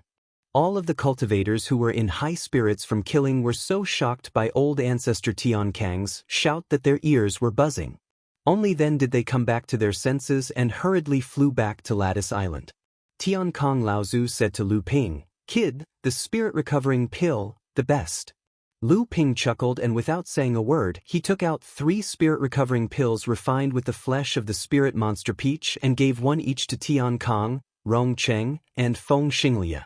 Tiankong Laozu didn't even look at them and directly swallowed the spirit-recovering pill, seizing the time to recover the true essence he lost in the fierce battle. Rong Cheng and Feng Xinglia already knew that Lu Ping was an alchemy grandmaster, so the spirit-recovering pills in his hands would certainly be extraordinary. At this time, the battle was not over, so the two did not delay. After thanking Lu Ping, they carefully stored the spirit-recovering pills away, preparing to use them at a critical moment. Tiankong Laozu cupped his hands towards Rong Cheng and Feng Xinglia and said, "Many thanks for your help this time." "Junling, Tiankong thanks you here." The two repeatedly said they didn't dare and said that their lives were saved by Lu Ping, so it was only natural for them to help. Lu Ping saw that Tiankong Laozu's situation wasn't too good, so he said, "Martial uncle, although Mara has temporarily retreated, he will soon regroup to attack again. Why don't we return to the island first? At this time, the strength of Lattice Island has greatly increased, but we still need to temporarily adjust ourselves before we can display our full combat power." Old Ancestor Tiankong took a look at the traveling light in the horizon and reckoned that it would only take the time to brew a cup of tea before Mo Luo, who had rushed over as reinforcements, launched another attack. Therefore, he nodded his head and said, "That works too." Chapter 1030. The arrival of the 4 Dharma adepts on Lattice Island caused the hundreds of core forging adepts on the island to cheer. The Junling disciples cheered for defeating Mara's army, for Lu Ping's timely assistance, and for bringing such a large force with him. The adepts who had been rescued by Lu Ping from the fallen secret territory were also cheering. They had finally broken through Mara's encirclement and arrived at Phantom Island. Although this was not Phantom Island, it was still a territory controlled by both the human and demon races. Of course, there were also those who were cheering for the hundreds of Mara they had killed, including a Jade Shura and a Blood Shura who had fallen at the hands of the 4 Dharma adepts. This was not because the 4 of them had killed the Jade Shura and the Blood Shura, but because ever since Mara had moved north, the Northern Alliance had lost a third of its territory. Although the human and demon races had quickly set up 7 lines of defense in the fallen secret territory, 6 of them had been destroyed by Mara's army. Both the human and demon races had suffered countless casualties, and more than 10 Dharma adepts had died. All this time, both the human and demon races had been tormented by continuous defeats, grievances, and deaths. Although the battle on Lattice Island was only a prelude to the large-scale war between the human and demon races in the East Sea, there was no doubt that this was a hearty victory. That was right, it was a victory. At this time, not only the adepts on Lattice Island, but also the human and demon adepts who had gathered in the fallen secret territory desperately needed a victory. The cheers were short-lived. Everyone knew that there would be a tough battle ahead, and that the previous victory might lead to an even crazier revenge from Mara's army. Therefore, Tiankong Laozu used the inner yuan in his body to refine Lu Ping's Spirit Peach spirit-restoring elixir. At the same time, he began to temporarily regroup the adepts of the various sects, striving to consolidate their combat power in the shortest possible time. Lattice Island also had many things to deal with in between battles. Soon, Taoist Master Xianping ran over from the island's protective array disk and said, "Martial Granduncle, do you still have any supreme-grade spirit stones on you?" Tiankong Laozu was stunned and he said, "What? You used it up so quickly?" Taoist Master Xianping shook his head and said, "It's not all used up, but it's almost done. I'm afraid that the upcoming battle will be even more intense. Moreover, there are so many cultivators. Once we have to leave the island to fight, the consumption of the mother and child traction formation will definitely increase greatly. Moreover, after being attacked by Mara for such a long time, there are many places in the formation that need to be repaired. The consumption of spirit stones will be even greater." Naturally, the mother-child traction array was an excellent tool. Although the Jinling cultivators had been in a precarious situation several times since the start of the war, they had not suffered too many casualties. This was all because the mother-child traction array could provide a portion of its power through the island's protective array to the cultivators within a certain range of the array, forming a protective magic shield around them. It was also because of this that the mother-child traction array's array disk naturally consumed far more spirit stones than other large arrays. Tiankong Laozu touched his storage device awkwardly and took out 3 supreme-grade spirit stones from it. He threw them into Taoist Master Xianpeng's hand and said angrily, "I only have these 3. Use them sparingly. If you really can't do it, use the superior-grade spirit stones." When Lu Ping saw this, he chuckled and took out 10 supreme-grade spirit stones from his storage device. He said, "Senior brother Xianpeng, if there are any left, remember to return them?" Taoist Master Xianpeng patted his head and said, "How could I forget you, treasure boy? No, there aren't many superior-grade spirit stones left. Give me 500 first." Lu Ping had no choice but to take out another storage bag and throw it to him. Rongcheng Laozu and Feng Xinglia also saw this and gave generously. Tiankong Laozu and Lu Ping naturally dissuaded them. In the end, the two of them each took out 5 supreme-grade spirit stones and gave them to Taoist Master Xianpeng. They did not give any superior-grade spirit stones, but this was already enough to make Taoist Master Xianpeng happy. When Rongcheng Laozu saw that Taoist Master Xianpeng was about to leave, he quickly said, "I just saw that your sect's disciple was able to draw the power of the array when he left the island for the war. This kind of method is really unheard of. Can I also go and observe?" Lu Ping exclaimed, "Oh, I almost forgot, Senior Rongcheng is also a formation master. When the time comes, I will still need Senior's help. I think the restoration of the array will be twice the result with half the effort." The mother and child traction array was a secret technique created by Taoist Master Xianqin. In the entire Jinling, only a few formation masters were taught by Taoist Master Xianqin. This kind of secret technique naturally could not be learned by just observing it. So, Lu Ping and the others were naturally very relieved. When Taoist Master Xianpeng heard that Rongcheng Laozu was actually a formation master, he was immediately overjoyed. He quickly led Rongcheng Laozu to the place where the array plate was. At the same time, he also asked Rongcheng Laozu for some advice. For Taoist Master Xianpeng, this was a rare opportunity. Several rays of light flashed outside the island. Lu Ping, Tiankong, and Feng Xinglia once again gathered together. Only Rongcheng Laozu appeared to be repairing and modifying the array with Taoist Master Xianpeng. For Taoist Master Xianpeng, this was a rare opportunity. But right now, Lu Ping and the others were not in the mood to celebrate the improvement of the island's protective array. Instead, they looked at the 5 figures that had appeared in the sky outside the island with a serious expression. Lattice Island, which had been a little noisy, suddenly quieted down. There were 2 Jade Shuras and 2 Blood Shuras. One of them was the one that had escaped earlier, and there was also a blood demon. This formation shocked Lu Ping and the others. Perhaps this was what Mara had left behind to deal with Rong Cheng Laozu and the other cultivators who were gathering in the fallen mystery land. Unfortunately, no one had expected Lu Ping and the others to break through from the most unlikely place. They also did not expect Lu Ping's power to be so strong. Together with Tian Kong and Laozu, they were able to kill a Jade Shura in such a short time. When the 5 Dharma stage Mara arrived, they did not immediately attack Lattice Island. Instead, they waited for Mara's army to gather behind them.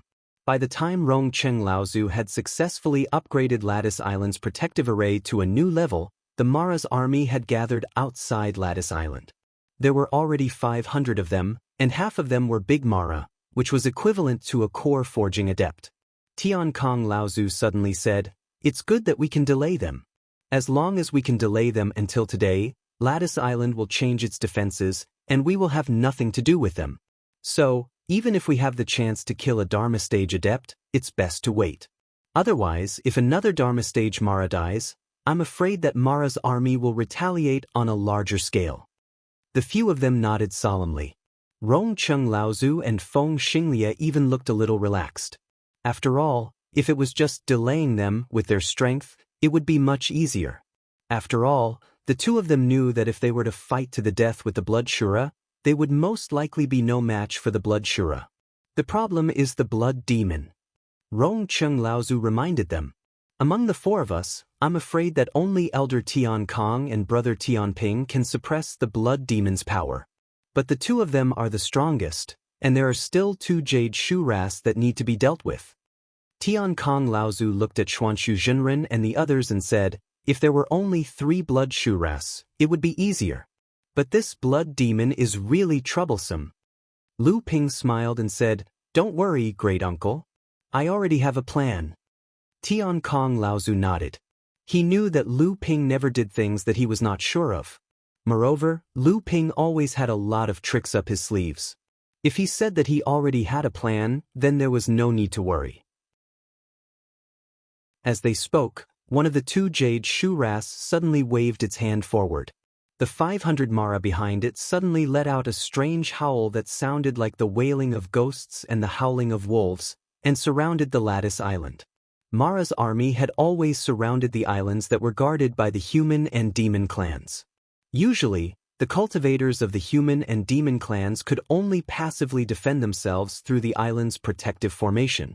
When attacking the Lattice Island, Mara's army naturally took it as a matter of course, and attacked it like the human and demon strongholds that they had conquered in the past. But as the Mara's army approached the island's protective formation, 80 mid- and late-stage core forging cultivators suddenly rushed out from the island. Taking advantage of the moment when Mara was unprepared, they charged into the Mara's army and began slaughtering them. The Moro army had just launched an attack formation. From afar, it looked like an irregular fan that had been opened. At this moment, one side of the fan had been ruthlessly torn off, making it look even uglier. Lu Ping shouted, "Not good." He had already rushed out of the Lattice Island. At the same time, he shouted, "Retreat! Everyone retreat!" Some of the smarter cultivators heard this and quickly returned to Lattice Island. A dozen cultivators who were a bit slower noticed that 2 Shuras had appeared in their path of retreat. Those 2 Shuras were the Jade Shuras that had been fighting Lu Ping and Tian Kong Laozu. The 2 Jade Shuras raised their hands and pointed, and the dozen cultivators who had been blocked saw the icicles and thorns in the sky. They could no longer dodge, and they were all pierced through like beehives. Tian Kong Laozu and the others were both shocked and angry. They hadn't expected the Jade Shuras to attack the core forging cultivators. Not even Lu Ping could stop them in time. Old Ancestor Tian Kong gave a furious roar, and the mountain-splitting battle-axe in his hand smashed towards one of the Jade Azuras. Old Ancestor Rong Cheng and Feng Xinglia also fought with the other 2 Blood Azuras. Spiritual Master Xian Su and the rest of the 4 people formed the Dao soldier formation again and surrounded that blood devil. A piece of auspicious cloud floated above their heads, and a golden-winged rock was faintly discernible in the auspicious cloud. 8 or 9 of the cultivators who had been killed by the 2 jade shuras were the ones Han Sen had brought out of the fallen secret land. The remaining 6 or 7 were Zhenling students. Lu Ping watched helplessly as the dozen or so people died in the hands of the 2 jade shura. When he looked up at the other jade shura, he saw that the jade shura was also staring at him. There was a hint of mockery in its eyes. Chapter 1031. Facing Jade Shura's mocking gaze, Lu Ping's eyes shot out 2 beams of green light. Even Jade Shura had to blink under Yi Ye's gaze. In the blink of an eye, Lu Ping suddenly disappeared in front of Jade Shura. Jade Shura was shocked. She immediately realized what Lu Ping was going to do, but when she turned around, it was too late. Lu Ping was floating above the Mara army, which was regrouping. Beneath his feet were 200 shuras that had just been scattered and then regrouped. There were also many more cultivators coming from afar. Jade Shura only had time to scream. Mara, who was beneath Lu Ping's feet, was shocked. When they looked up, they saw a vengeful smile in the air, hiding its cruelty. Lu Ping put his hands down, and a blue and purple vortex formed above the heads of the Mara. A strange suction came from the vortex, and it grew stronger. The Mara felt like there was a cold wind blowing past them. It was like the cold wind had taken away a lot of water vapor, and it made them feel dry. Thirsty? How could they be thirsty? Was this a joke?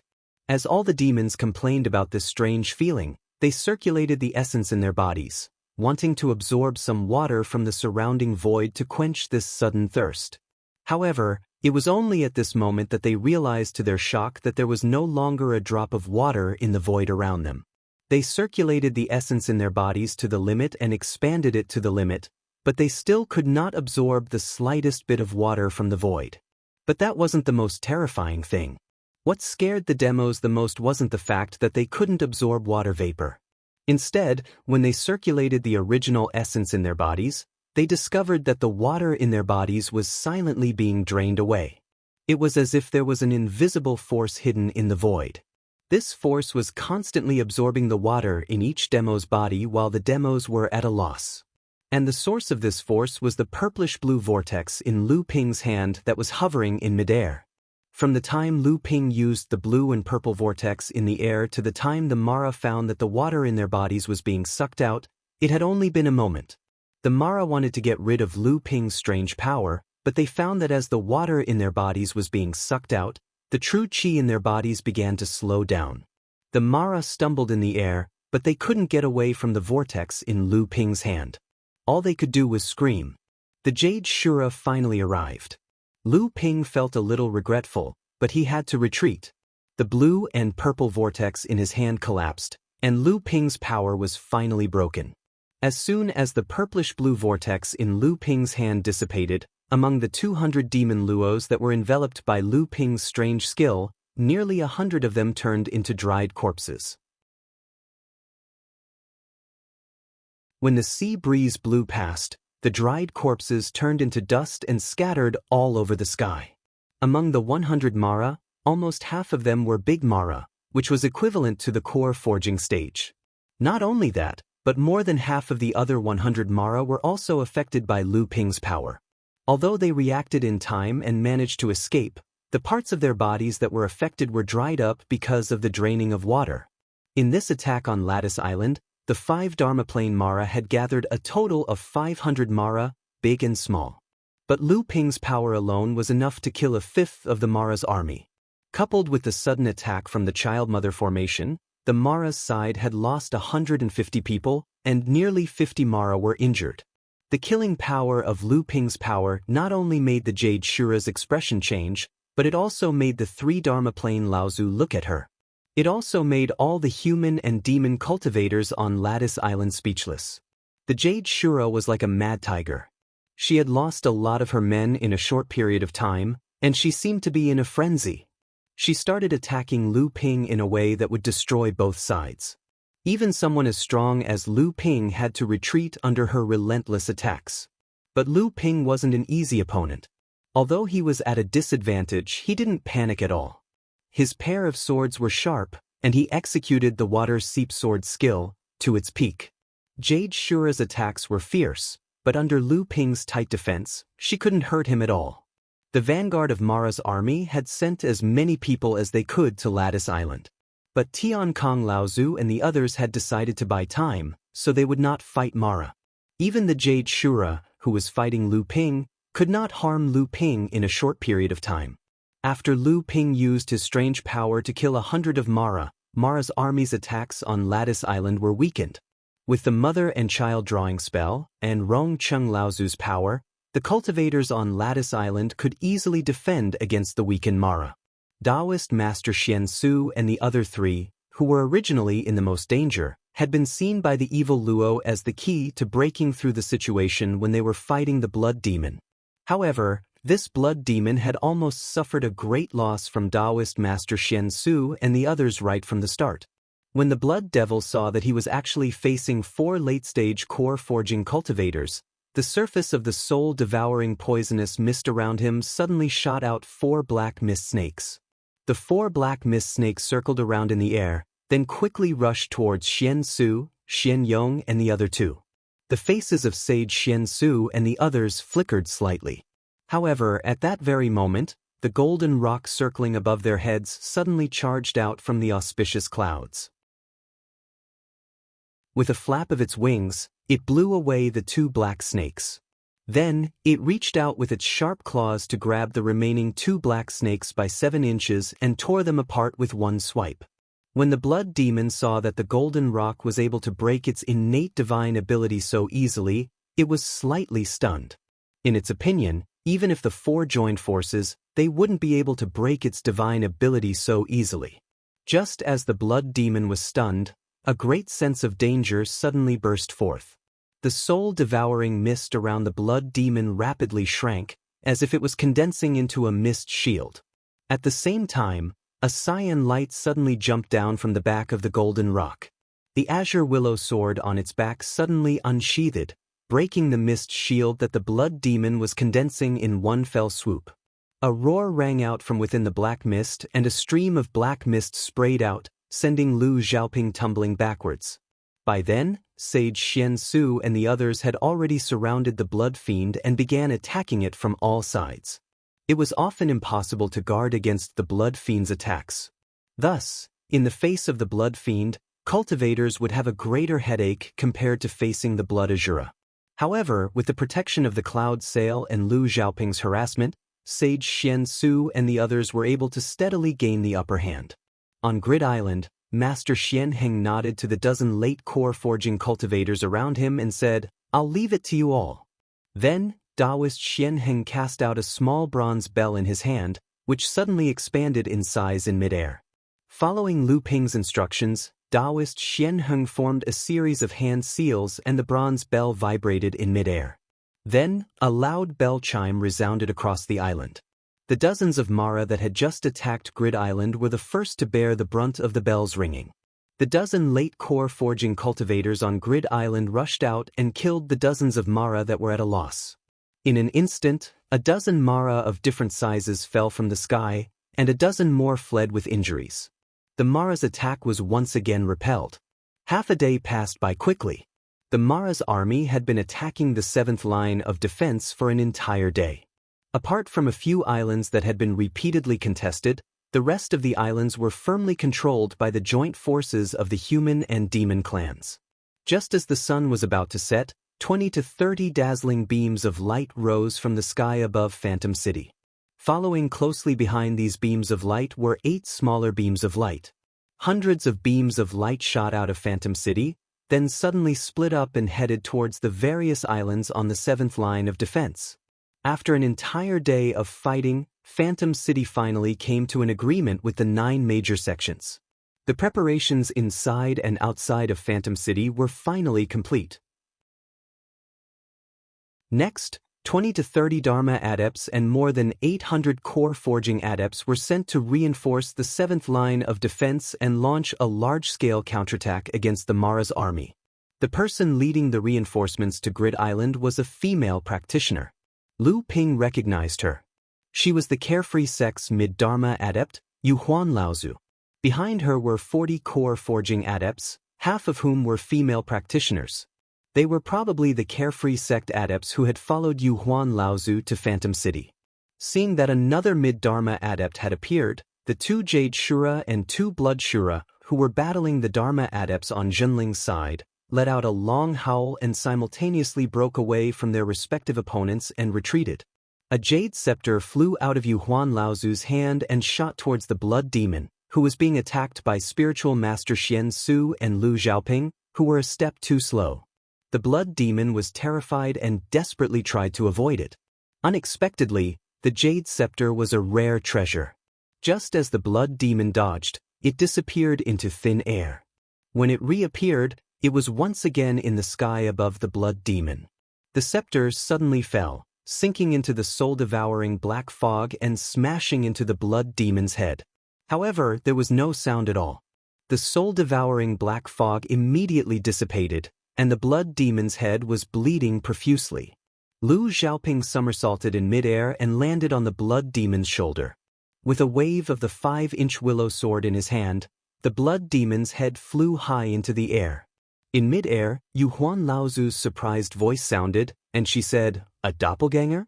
At the same time, on the 2 islands on the northeast and northwest island chains, Kuan-Yu Laozu of the Yulin sect and Zhang Shi of the Blue Sea sect, who were guarding the islands, quickly received the news after they chased away Mara, who was attacking their respective islands.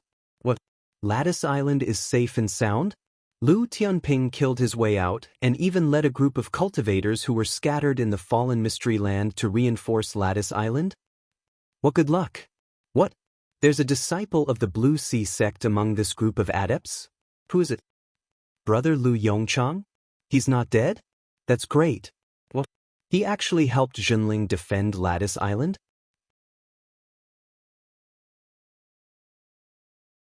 Chapter 1032. Although Phantom City's counterattack had only managed to temporarily repel Mara's attack, allowing the 7th line of defense to remain firmly in the hands of the cultivators of the human and demon clans, everyone knew that today's fierce battle was only the vanguard of Mara's army. The main force of Mara's army would soon arrive, and that would be the real moment when the 2 sides faced off. However, Junling had successfully defended Grid Island. Although they had paid the price of more than 30 core forging cultivators, Junling's disciples, among them, were only a dozen or so. Overall, the number of casualties was not considered high among the islands guarded by the various sections. However, it was still much smaller than what the various sects had previously estimated for Junling. After the battle on Grid Island ended, the cultivators of the various sects and demon clans took their leave and returned to their respective sections. Lu Ping and Tiankong Laozu saw them off one by one. This time, Lu Ping had rescued a total of 40 to 50 cultivators from both the human and demon clans. They were distributed among the various sects and demon clans, and their cultivation levels were not too low. They were the backbone of their respective sects and clans. The return of these cultivators would have a positive impact on Junling's future status in the cultivation world and the improvement of the environment. This was especially so for Rongqing Laozu and Feng Xinglia. Rongqing Laozu was extremely obsessed with the mother-child traction array. When he heard that it was the masterpiece of a formation grandmaster in Junling, he immediately expressed that he would travel to the North Sea when he had the time and ask perfected Xianxin for advice. At the same time, he also invited Junling cultivator to Zixia sect in the East Sea as a guest. Feng Xinglia opened his mouth and said to Tiankong Laozu, "I heard that your sect has tried to contact the Fire Phoenix clan several times, but to no avail. The old man has some status in the Wind Phoenix clan and is friends with several Dharma adepts of the Fire Phoenix clan. If your sect doesn't mind, perhaps the old man can contact them on your behalf." Lu Ping had only guessed that Junling had contact with the Fire Phoenix clan. After all, Lu Ping's Crimson Spirit Fire had been directly used by the Elixir Pavilion. However, Tian Kong Laozu was very clear about this matter and was overjoyed when he heard this. He said, "Thank you, fellow Taoist. If you succeed, you can directly send the news to Jingzha Island in the southwest of the Fallen Mystery Land, or you can hand it over to Lu Ping." Taking advantage of the gap between Mara's attacks, Junling withdrew from Lattice Island that very night. Kuan Yu Laozu of the Yulin sect followed closely behind Junling and moved to Lattice Island. The next island Junling moved to was the miniature island that Yulin sect had previously been stationed on. It was called Singular Star Island. Sage Xian Su had already arrived with his men, and the protective arrays on the island had to be reconstructed and modified as soon as possible. Because of the previous conflict between Junling and Yulin sect, Junling and the other practitioners had to be on guard against any hidden dangers that Yulin sect might leave behind when they retreated from Singular Star Island. This was to prevent them from exploding when Mara's army attacked Singular Star Island. At this time, Lu Ping was walking with Tian Kong Laozu on the road out of the Fantasy Spirit Pavilion in Phantom City. Although Phantom City was still bustling with activity at this time, it was not as lively as before. Instead, it was more solemn, and the practitioners who came and went looked like they were in a hurry. So, the reason why our sect fell into such a dangerous situation was because Azure Sea sect took the opportunity to stab us in the back, and Zhang Shi is really here? A murderous intent flashed across Lu Ping's eyes. Old Ancestor Tian Kong said in a low voice, "I know what you mean, it's just that there are so many cultivators coming and going in Illusionary Spirit City now and there are eyes and ears everywhere. Furthermore, Zhang Shi isn't someone who can be killed so easily. If news gets leaked, there will be quite a number of people who want to find trouble with our sect at this critical juncture." Lu Ping nodded and said, "Disciple understands, but I don't know how the casualties of Azure Sea sect are." Tian Kong Laozu said, "I just received news that there are not many casualties. Azure Sea sect lost 5 people, and 3 are seriously injured. Although it is not as serious as our sect, Dong Yun and Zhang Shi are both safe and sound. Azure Sea sect will still be stationed at Glazed Island tomorrow. Xianling sect also lost 11 or 12 people, and Haiyan sect's situation is similar to Xianling sect's. However, Shuiyan Pavilion seems to have some problems. 2 blood Mara suddenly appeared, and more than 10 of their disciples died. Even Fian Laozu, who is at the mid-Dharma stage, suffered a small loss. Zhenling had been operating in the Fallen Mystery Land for many years. If he could not even get this bit of news immediately, it would be a little unreasonable. Tian Kong Laozu paused, and finally could not help but advise again. "Now that you have a large number of spirit stones on you, it is our sect's share of the mine on Spirit Gathering Island for 3 years. If it is not necessary, it is better to be cautious. Once you are in danger, those who want to take your spirit stones will jump out one after another." Lu Ping understood what Laozu meant, but Lu Ping still asked, "Uncle Master, has the Azure Sea sect collected their share of the spirit stones?" Old Ancestor Heavenly Peace said, "That's right." Originally, this Dong Yun didn't plan to collect the spirit stones, but after that Zhang Shi came, he immediately made a trip to Illusionary Spirit Pavilion. If there are no accidents, that batch of spirit stones from Azure Sea sect should be with Zhang Shi. The 25 medium-sized sects in the overseas region could be divided into 5 levels according to their strength, and Junling's strength was ranked 5th in the first level. Every time they obtained a share of the Spirit Stones mine on Spirit Gathering Island, they would receive hundreds of top-grade Spirit Stones, tens of thousands of top-grade Spirit Stones, and countless low-grade Spirit Stones. At this point, the 2 of them stopped talking at the same time, looking at the street in the distance, as if they were waiting for someone. After a while, an early Dharma adept hurried in the direction of the 2 of them. When he saw Lu Ping beside Tian Kong Laozu, he paused for a moment, then said, "Greetings, Elder Tian Kong. This must be the water sword deity, Lu Tianping, whose name is known throughout the world of practitioners." Lu Ping nodded slightly, and the adept said, "In today's battle, 3 blood Mara were killed outside of Lattice Island, and one of them was even a Jade Shura. Your sect's battle record is the best among all the sects on the 7th line of defense, and I hereby congratulate you." Tian Kong Laozu said coldly, You flatter me. Compared to the number of Mara we killed, our sect is more concerned about the number of casualties among our own disciples. From this point of view, your sect is the best among all the sects, and I, the old man, would like to congratulate you.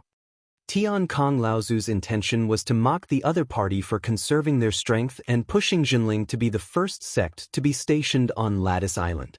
The person who had come was none other than one of the two early Dharma adepts from the Yulin sect who had accompanied Kuan Yu Laozu. The Yulin sect had created a miracle this time, as the island they were stationed on had only been attacked by a blood Shura and hundreds of Mara of various sizes. And the Yulin sect, which had 3 Dharma adepts as their leader, had never made up their mind to get rid of this blood Shura, as they were afraid that it would attract even more violent retaliation from the Mara's army. Furthermore, after a day of battle, the Yulin sect had almost no casualties, and only a few adepts had, accidentally, suffered some injuries when they were fighting with Mara. The early Dharma adept laughed awkwardly, and did not continue Tian Kong Laozu's words. Instead, he took out a storage bag and said, "This is something that Elder Kuan Yu of our sect has asked me to bring." He instructed me to personally hand this storage bag to Tian Kong Laozu. Tian Kong Laozu's expression did not change. After receiving the storage bag, he realized that there was actually a small matrix engraved on it, which was used to block the divine will of adepts from probing it. He asked, "What's inside?" The Dharma adept shook his head and said, "I don't know either. Elder Quan only said that you would know once you opened it. Since the item has been delivered, I shall take my leave now." The Dharma adept left in a hurry after he finished speaking. Tian Kong Laozu snorted coldly, while Lu Ping, who was standing at the side, asked curiously, "Elder Quan, what could be inside?" Tian Kong Laozu snorted coldly and said, "What else could it be? This is just one of the tricks that the Yulin sect uses. The Yulin sect has always been known as the Turtle sect in the South Sea, but they have not been suppressed by other sects, and they can still keep pretending to be weak. This is all because of this." Tian Kong Laozu clenched his fist slightly, and the matrix on the surface of the storage bag collapsed with a crack. Lu Ping's divine will immediately penetrated the storage bag and found out what was inside. This Yulin sect is really generous. But this Yulin sect is rumored to be very strong, and there are even rumors that this Yulin sect is ranked first among the 25 medium-sized sects, and it is a waste of their talent. They should be a genuine large-scale sect. Since they have already fallen out with Elder Quan, what's the big deal about giving us these top-grade spirit stones now? Why would they be afraid of offending us? Tian Kong Laozu laughed coldly and said, "The Turtle sect is the Turtle sect. If our sect really runs into a big problem on Grid Island this time, do they really think they can keep the peace with this small amount of spirit stones? As for those sects that they pushed out to block the calamity, they did not flare up on the spot for the sake of the spirit stones and the reparations afterwards. That is because they were afraid of Yulin sect's own strength and foundation, and not because they were truly bewitched by the huge amount of spirit stones. The sects that Yulin sect has offended are not few in number. Just wait and see, this Yulin sect will have a huge problem sooner or later. When that time comes, my sect does not mind stepping on them." Tian Kong Laozu weighed the 50 top-grade spirit stones and 500 top-grade spirit stones in his hand and said, "It's a waste if we don't take it." The next day, Mara's follow-up army arrived, and Mara launched another attack on the island chain's defensive line. Because Mara had suffered a great loss outside Grid Island the day before, this time, Mara's army gathered together and divided a larger force to besiege Grid Island.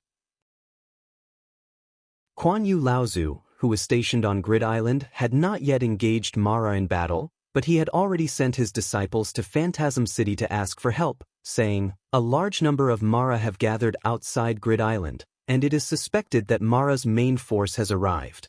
The cultivators of the 9 major sects in Phantasm City looked at each other, and then burst into laughter, saying, "The Turtle sect is indeed a Turtle sect.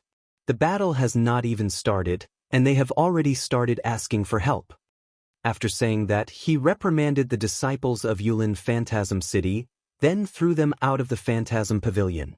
At the same time, he closed the teleportation portal between Grid Island and Phantasm City. It was obvious that he wanted Yulin's sect to show some of the spirit of being the number one of the 25 major sects in the overseas region and fight a bloody battle with Mara first.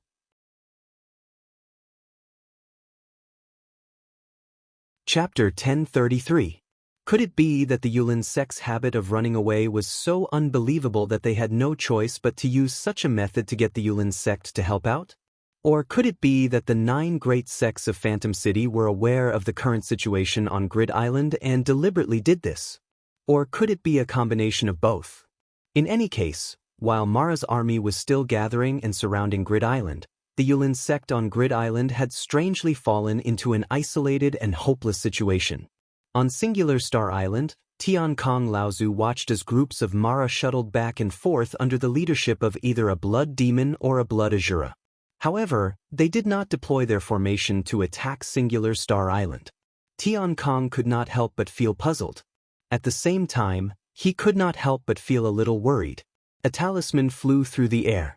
Tian Kong Laozu held it in his hand and looked at it quietly. Lu Ping saw that his face was first shocked, then solemn, and then he did not know whether to laugh or cry. Lu Ping looked at Tian Kong Laozu's expression curiously and said, "Granduncle, you." Tian Kong Laozu laughed and handed the jade scroll in his hand to Lu Ping. Lu Ping used his divine will to look at the jade scroll and roughly understood everything that had happened on Grid Island and the situation in Phantom City. Lu Ping also found it funny, but he was also secretly worried. He said, "Granduncle, aren't the 9 great sects taking this too lightly? Although the Yulin sect has yet to fight with Mara's army, they have already asked for help. Perhaps it is because the strength that Mara's army has displayed is not something that the Yulin sect can handle."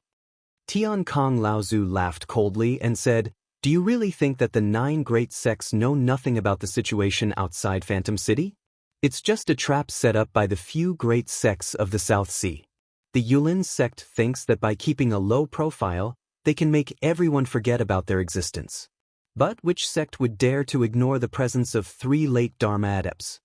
Lu Ping thought for a moment and said, "Then if Grid Island is in danger, doesn't that mean?" Tian Kong Laozu waved his hand and said, "The 25 mid-sized sects are fighting each other, and so are the mid-sized sects and the large sections.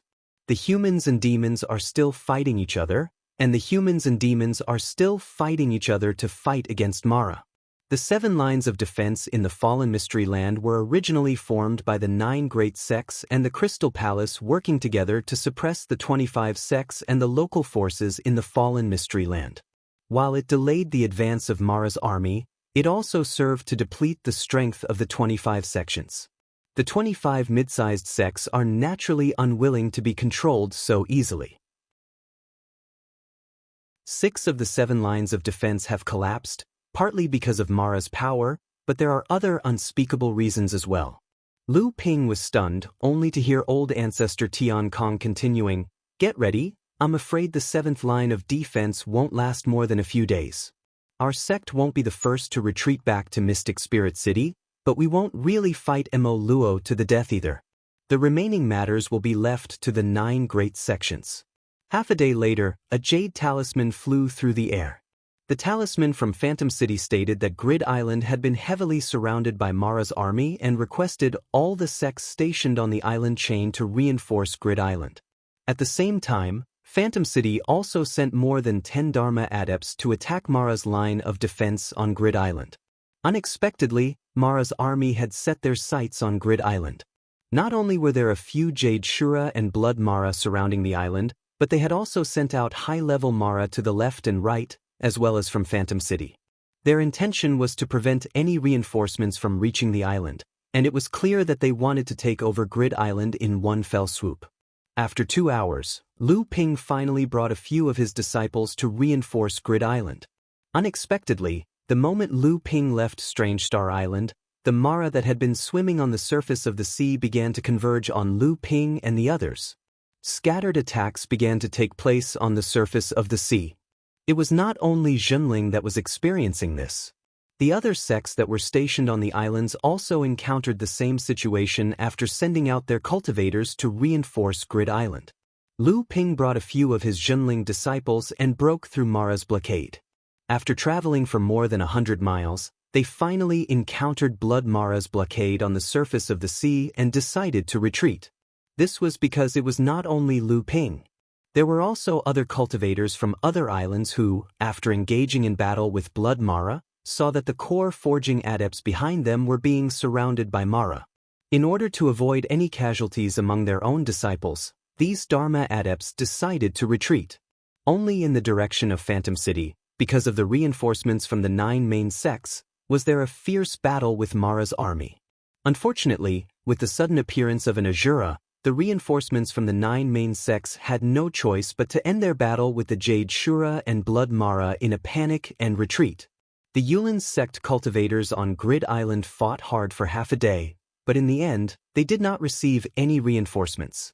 The teleporter on the island was also not activated. It was not that Phantom City had sealed off the teleporter to Grid Island, but that after Mara's army had completed their encirclement of Grid Island, they had used the power of space to cut off the space around Grid Island. Even if Phantom City had activated the teleporter, it could not be used normally.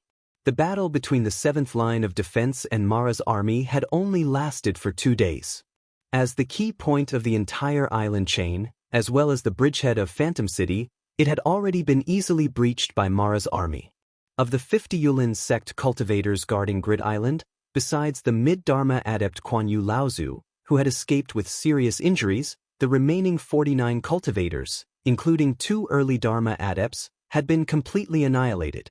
With Grid Island as a foothold, Mara's army could directly threaten Phantom City through Grid Island, impeding Phantom City's reinforcements from the other islands on the chain. On the 3rd day, with Grid Island as the center, Mara's army began to clear out the rest of the islands on the chain. On the 4th day, Mara's army once again attacked from both sides, and 7 islands fell. On the 5th day, the defense of the entire island chain had collapsed, and the 25 medium-sized sects and the overseas demon tribes had all retreated to Phantom City. On the 4th day, the island that Jinling was guarding, Strange Star Island, was surrounded by Mara's army. After Jinling put up a little resistance, Tiankong Laozu and Lu Ping worked together to break through the power of space, and the Jinling adepts used the teleporter to retreat to Phantom City. The battle on the 7th line of defense lasted for 5 days. The 25 medium-sized sects, the various small powers in the perished secret zone, and the demon tribes, excluding the 3 major tribes, suffered heavy losses. At least 5 or 6 Dharma adepts had fallen, and hundreds of core forging adepts had been killed. Mara's army had also suffered heavy losses. 2 Jade Shuras had been killed, and the Blood Mara had lost 4 or 5 Blood Mara. There were also countless other Mara of different sizes. At this point, Mara's army had arrived at Phantom City, and the attack on Phantom City had officially begun. At this time, Lu Ping, Tiankong, Laozu, and the rest of the Jinling adepts were stationed at occupying Spirit Mountain. The attack on Phantom City had been going on for nearly 2 months. The Mara's army had the advantage in terms of numbers, and they also had the Azuras to assist them. The number of Jade Shuras had reached a terrifying number of more than 20, and there were even 2 Jade Demons who were equivalent to mid-Dharma adepts. Together with the 2 Jade Shuras, they had managed to severely injure a great adept from the South Sea. If they had not received him in time, this great adept would have been the first great Dharma adept to fall in the perished secret zone. However, Phantom City had been under the control of both humans and demons for many years, and it was also the main hub of the protective matrix of the entire Phantom Island. Its defensive capabilities were even higher than the protective matrices of some of the major sects, and it was even comparable to that of a sect like the Crystal Palace. In the city, the 9 major sects, the 3 major demon tribes, and the Crystal Palace had a total of 15 great adepts, and there were dozens of mid-Dharma adepts and early Dharma adepts. Moreover, at this time, the 5 Phantom Islands were right behind them, and there was no room for internal strife between the various sects and the strong and weak tribes. They had no choice but to settle down and fight with Mara. Thus, the Battle of Phantom City had been in a stalemate from the very beginning. In a secret area of occupying Spirit Mountain, Lu Ping refined the last bit of the original essence that he had absorbed from Linglong's wine cauldron into his own inner yuan. However, it did little to increase the growth of Lu Ping's level of practice. It was more of a method for him to recover his inner yuan. However, at this time, the Dharma power in Lu Ping's core space had grown by another 2 feet, reaching a length of 9 feet. This was not the effect of the original essence, but a large part of it was because of the pure yang spirit that was hidden in the Dharma power auspicious cloud.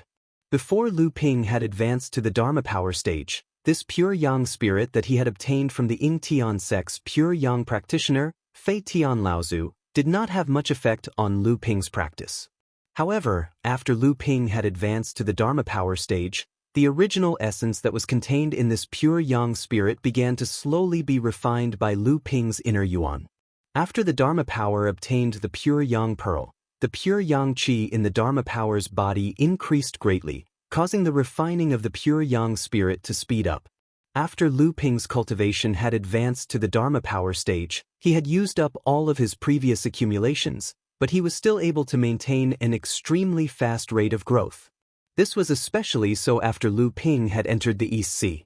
The series of fierce battles that he had experienced had caused Lu Ping's rapidly increasing cultivation to be constantly tempered and consolidated in the battles. The solid foundation of his cultivation could also speed up the refining of the pure yang spirit. The two of them boosted each other, causing Lu Ping's cultivation and strength to be in a state of constant improvement. With a thought from Lu Ping, the thin water-flowing sword swam out from Lu Ping's back and circled around Lu Ping's body happily. Even Lu Ping could feel the joy that this pair of flying swords exuded. Although the spirituality of the thin water-flowing sword had been damaged in the previous battle due to the collision with Mara's spiritual treasure, but after Lu Ping had used genuine essence to nourish it during this period of time and absorbed the essence of a spiritual treasure that was about to become a spiritual treasure, the damaged spirituality of this pair of flying swords had not only been repaired, but also seemed to have advanced a step. The thin water-flowing sword was originally a pair of top spirit-nourishing flying swords. It was only one last step away from becoming a spiritual treasure, or rather, only one last opportunity before it could summon the thunder retribution and become a spiritual treasure. This time, the thin water-flowing sword's spirituality had greatly increased, and it seemed to have touched this opportunity all of a sudden. Lu Ping could feel that if he wanted to, he could immediately control the flying swords to summon the thunder retribution.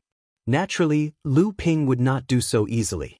There was a specific way for a magic treasure to become a spiritual treasure.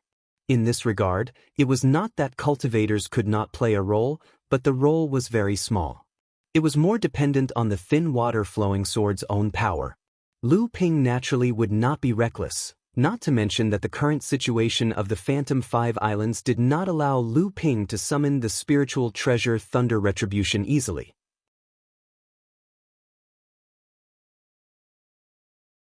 Chapter 1034. A talisman came from outside the secret room. After Lu Ping took it and checked it, he stood up and walked out of the secret room. "Welcome, Senior Rong Cheng. This junior has failed to welcome you from afar."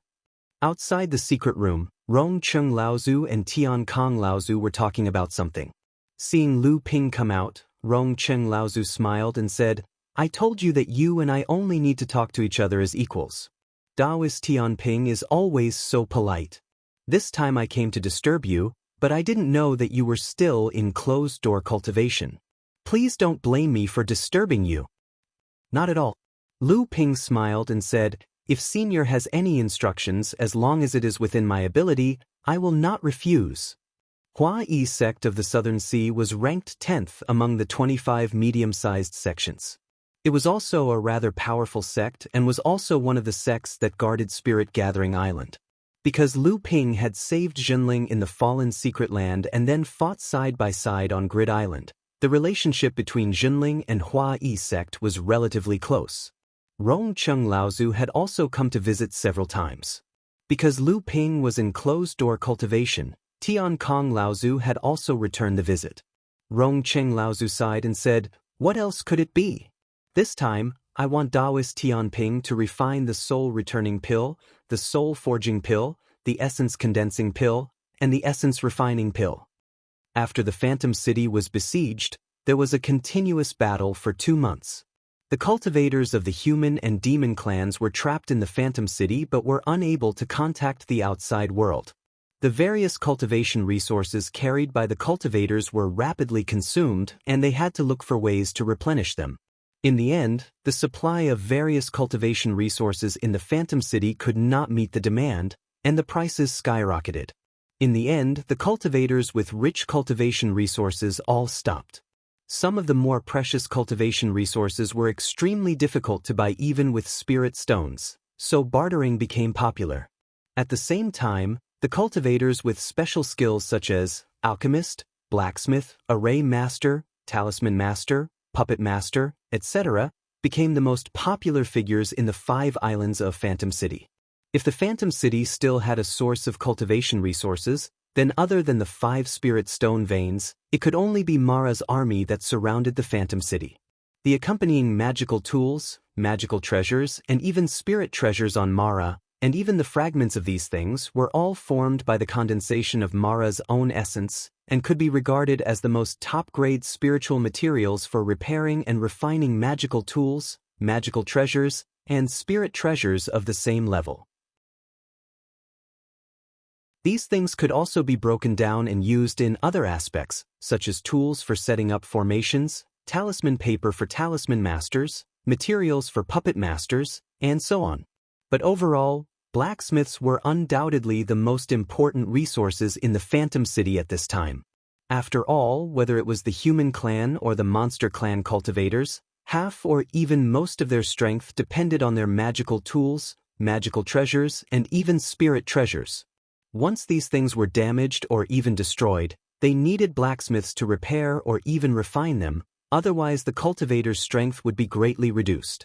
After Mara's death, the essence emitted by him could be collected through some special means.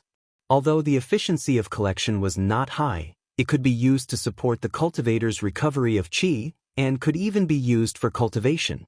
However, if the collected origin essence was used by cultivators to directly restore their quintessential essence or cultivate, most of it would be wasted. However, if it was supplemented with other spirit herbs to refine into pills, the efficiency would be quite high. The condensing essence pill could be used to quickly recover chi in the cultivator's body, and the refining essence pill could be used to assist the cultivator in cultivation and increase cultivation. Both were of extremely high quality among the pills of the same level. Similarly, after a demonic cultivator died, they could often obtain soul-devouring crystals. These were the main ingredients for refining soul-returning pills and soul-forging pills. For those cultivators who were injured by the Blood Devil's soul-devouring magic or whose divine sense was greatly damaged in battle, it could be said to be a life-saving existence.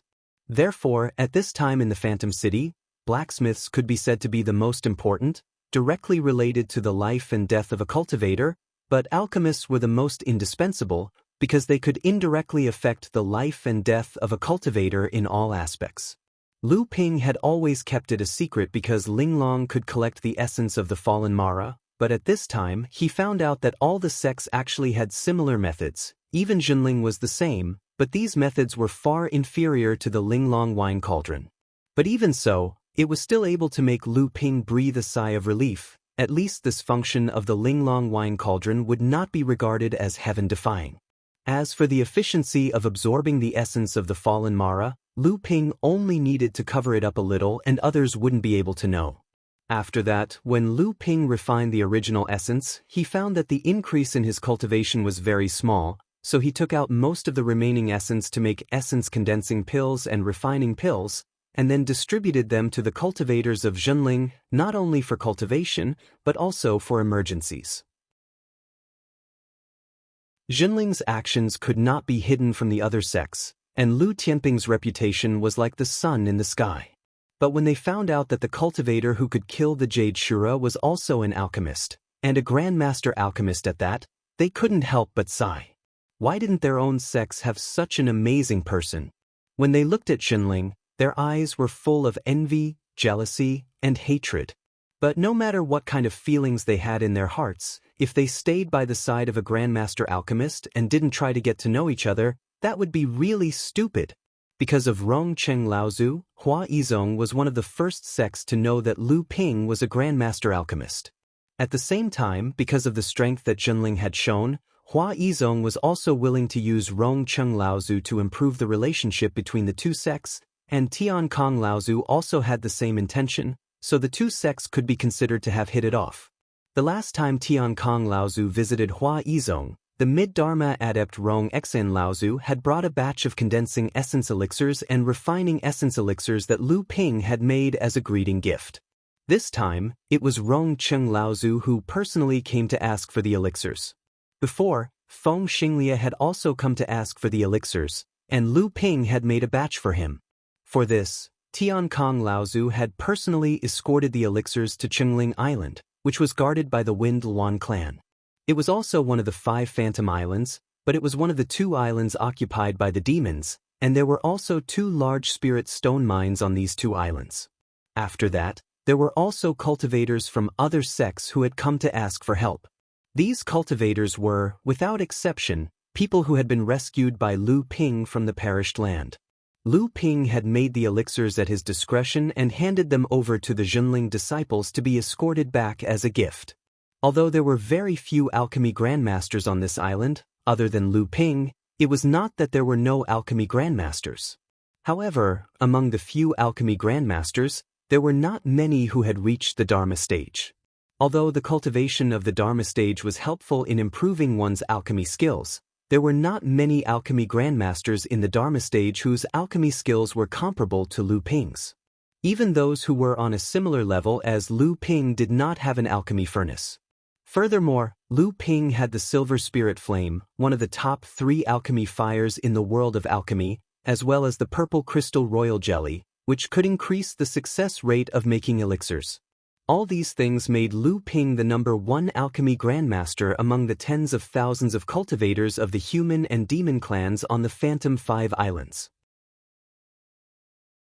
Outsiders naturally did not know that Lu Ping had so many alchemy trump cards in his hands, but they could guess from Lu Ping's success rate.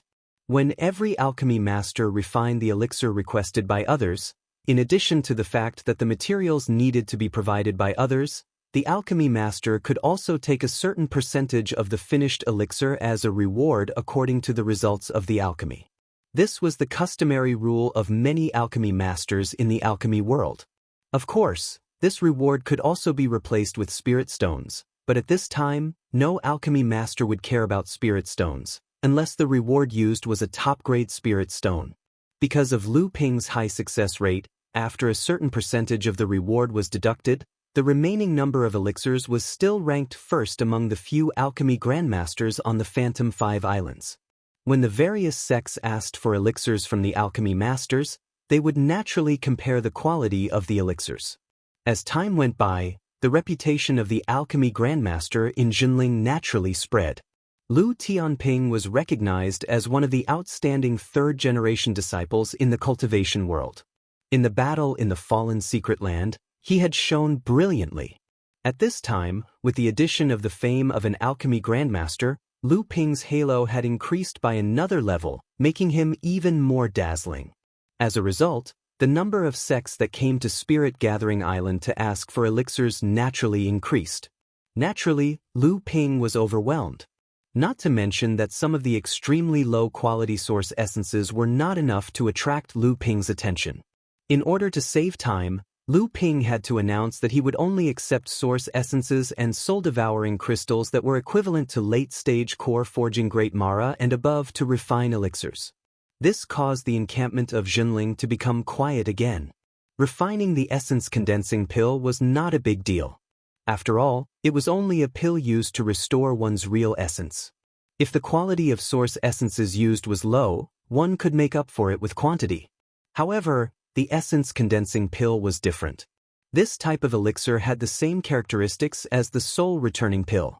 Pills refined from different grades of source essences of Mara could only be consumed by cultivators of the same grade. Only then would it have a certain effect on cultivation.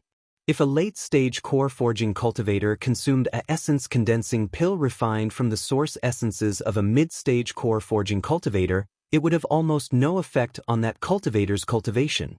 Therefore, every single source essence collected had to be sorted according to the grade of Mo Luo at the time of his death. They couldn't be mixed up. Otherwise, it might cause the quality of the pills to decline, and the cultivation resources would be greatly wasted. After the successive battles outside Spirit Fantasy City, almost every sect had managed to collect some of Mo Luo's essence energy. After refining the essence energy into medicinal pills, the cultivation bases of the cultivators from the various sects had improved significantly in just 2 months. This was the only good news since Spirit Fantasy City was besieged by Mo Luo's army. So.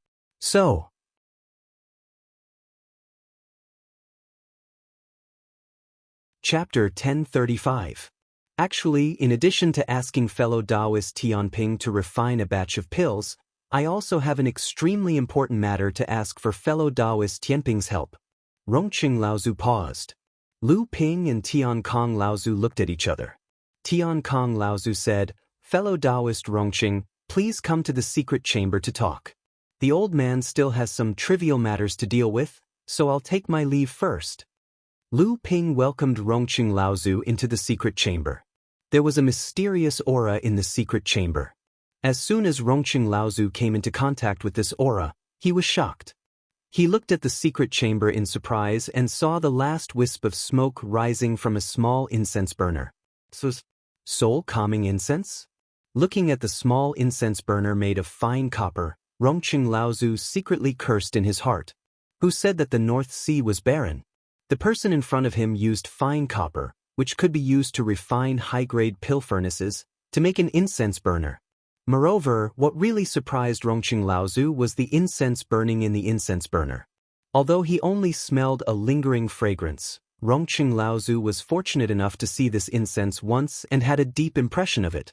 It was a famous luxury item in the cultivation world, the soul-calming incense, ranked second among the 3 great soul incense.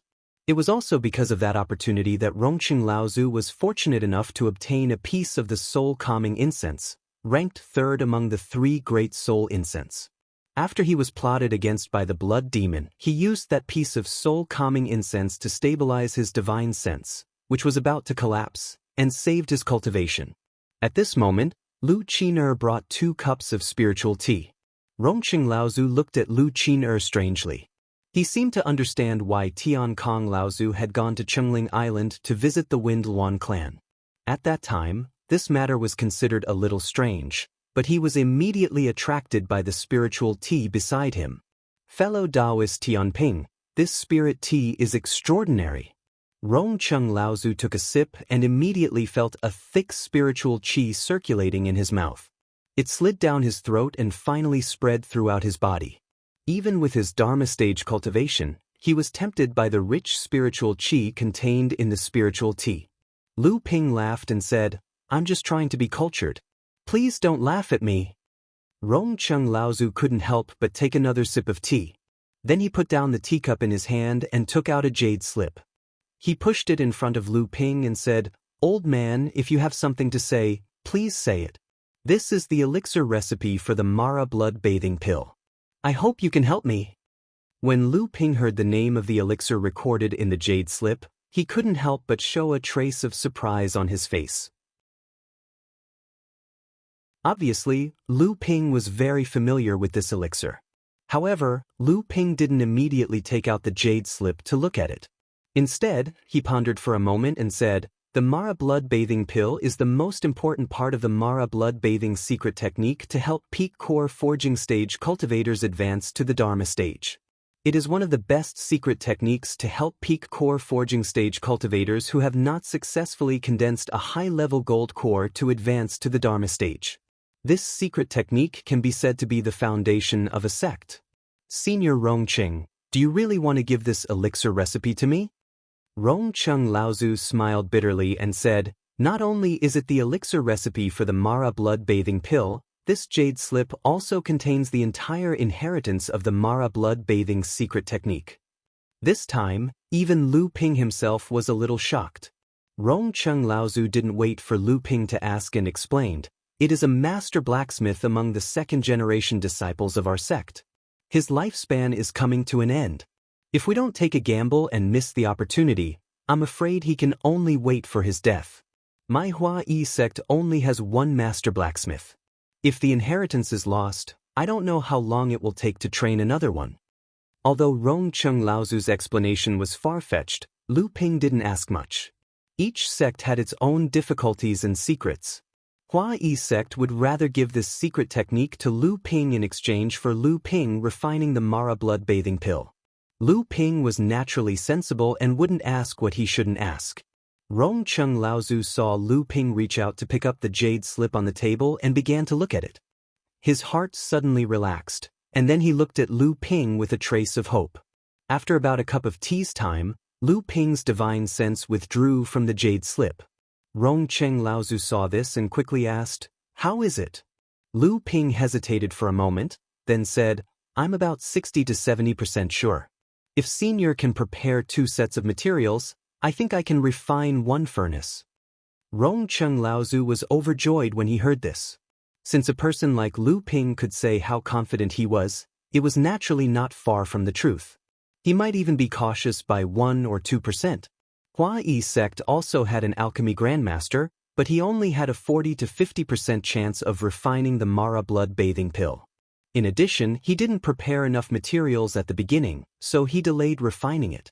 It was not until after the battle in the Fallen Secret Land that Hua Yi sect collected enough alchemy materials by all means. Unfortunately, at this time, he was trapped in the Phantom 5 Islands and lost contact with the South China Sea. In any case, he could not count on his alchemy grandmaster. Otherwise, how could Rongcheng Laozu be willing to share such an inherited secret technique with Zhenling? Rongcheng Laozu took a storage bag from his waist and slapped it on the table. "Fellow Taoist Tianping, here are 3 sets of materials for refining the Mara blood bathing pill. In any case, please." In fact, Rongcheng Laozu had a good idea. In fact, Lu Ping was 70 to 80% sure that he could successfully refine the Mara blood bathing pill in the first furnace. It was only out of caution that he reduced the number by 1 or 2%. However, he did not expect that Rongcheng Laozu had prepared 3 sets of alchemy materials. This time, Lu Ping was fully confident that he could refine this pill. If he was lucky, it might even be possible to refine 1 more pill. Lu Ping put away the storage bag and said, "Senior, don't worry. You can come back to get the pill in 7 days." The refining of the Mara blood bathing pill, in addition to the assistance of some precious spirit herbs, needed 3 main ingredients. One was the original essence of a complete blood shura. This was extremely difficult to collect. Even if Lu Ping used the Linglong wine cauldron, he could not do it. However, he could collect the essence of several blood shura of the same level into a complete set. The second was a blood demon's soul-devouring demonic crystal. Although Lu Ping had killed 2 or 3 blood shura before, that was because Lu Ping's divine will was different from that of ordinary people. In addition, he had the Jade's soul fire, the cloud sail, the imitation of the vast sea bell, and other special means to restrain demonic cultivators.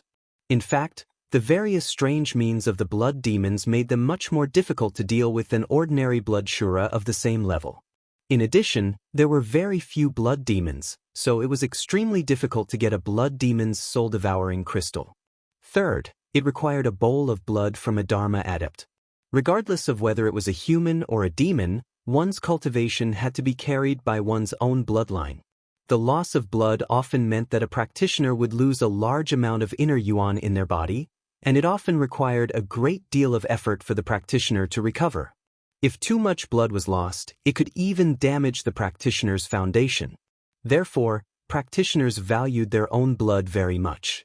Unless it was absolutely necessary, they would definitely not allow their own bloodline to be damaged, not to mention the blood of a Dharma adept.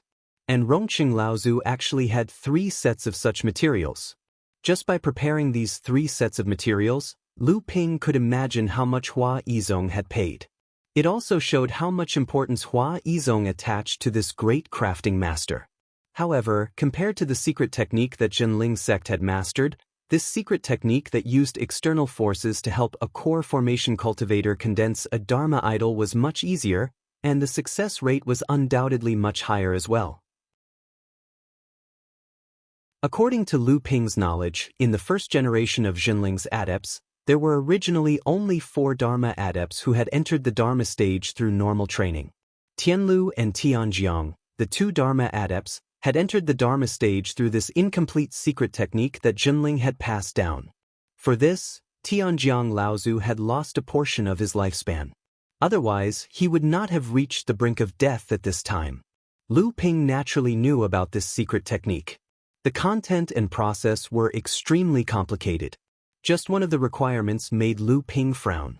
That was, when this secret technique was used, it required the fresh, undamaged heart of a Dharma adept who had just been killed, as well as the condensed Dharma power in the core space. Furthermore, these were only part of the process of using this secret technique. Although both the Blood Demon and the Blood Azura were existences equivalent to Dharma adepts, the Blood Demon and the Blood Azura were, after all, not humans. Moreover, they were natural enemies of humans and demons. Killing and using the items on them was no problem for Lu Ping, but this secret technique that Jinling had passed down was very different. 7 days later, Lu Ping shook his hand and waved it at the Na Chuan cauldron. The silver spirit flames slowly returned to Lu Ping's hand. Lu Ping waved his sleeves, and the lid of the Na Chuan cauldron flew off. A ghostly wail that was not inferior to the soul-devouring magic of the demons suddenly sounded from the alchemy cauldron. If a cultivator did not have a high enough level of cultivation, he would probably be shocked by this strange wail and lose the opportunity to collect the elixirs. However, Lu Ping seemed to have expected this. When this strange sound wave headed towards Lu Ping, a divine will wall that was almost solid formed in front of Lu Ping, blocking the sound wave. In fact, for days ago, Lu Ping had already suffered such a wave of attacks.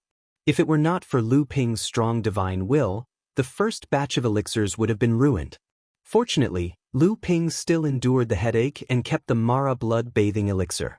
However, except for this last step, which brought a lot of trouble to Lu Ping, the whole alchemy process did not have too many waves. This also made Lu Ping slightly relax his vigilance. However, when he was refining the second batch of elixirs, the furnace almost exploded. Although it was eventually controlled by Lu Ping, he still refined a useless elixir, which made Lu Ping very angry. Fortunately, the third batch was still successful. Lu Ping refined 2 crystal red Mara blood-bathing elixirs out of the 3 sets of materials. You're tuning in to the Passion Pages YouTube channel. We're so grateful for your support, and don't forget to subscribe to join us on this incredible journey through captivating stories. Your generosity through donations truly makes a world of difference, as it's the primary source of revenue that allows me to expand and enhance this channel for you. Thank you from the bottom of my heart for being a part of this adventure.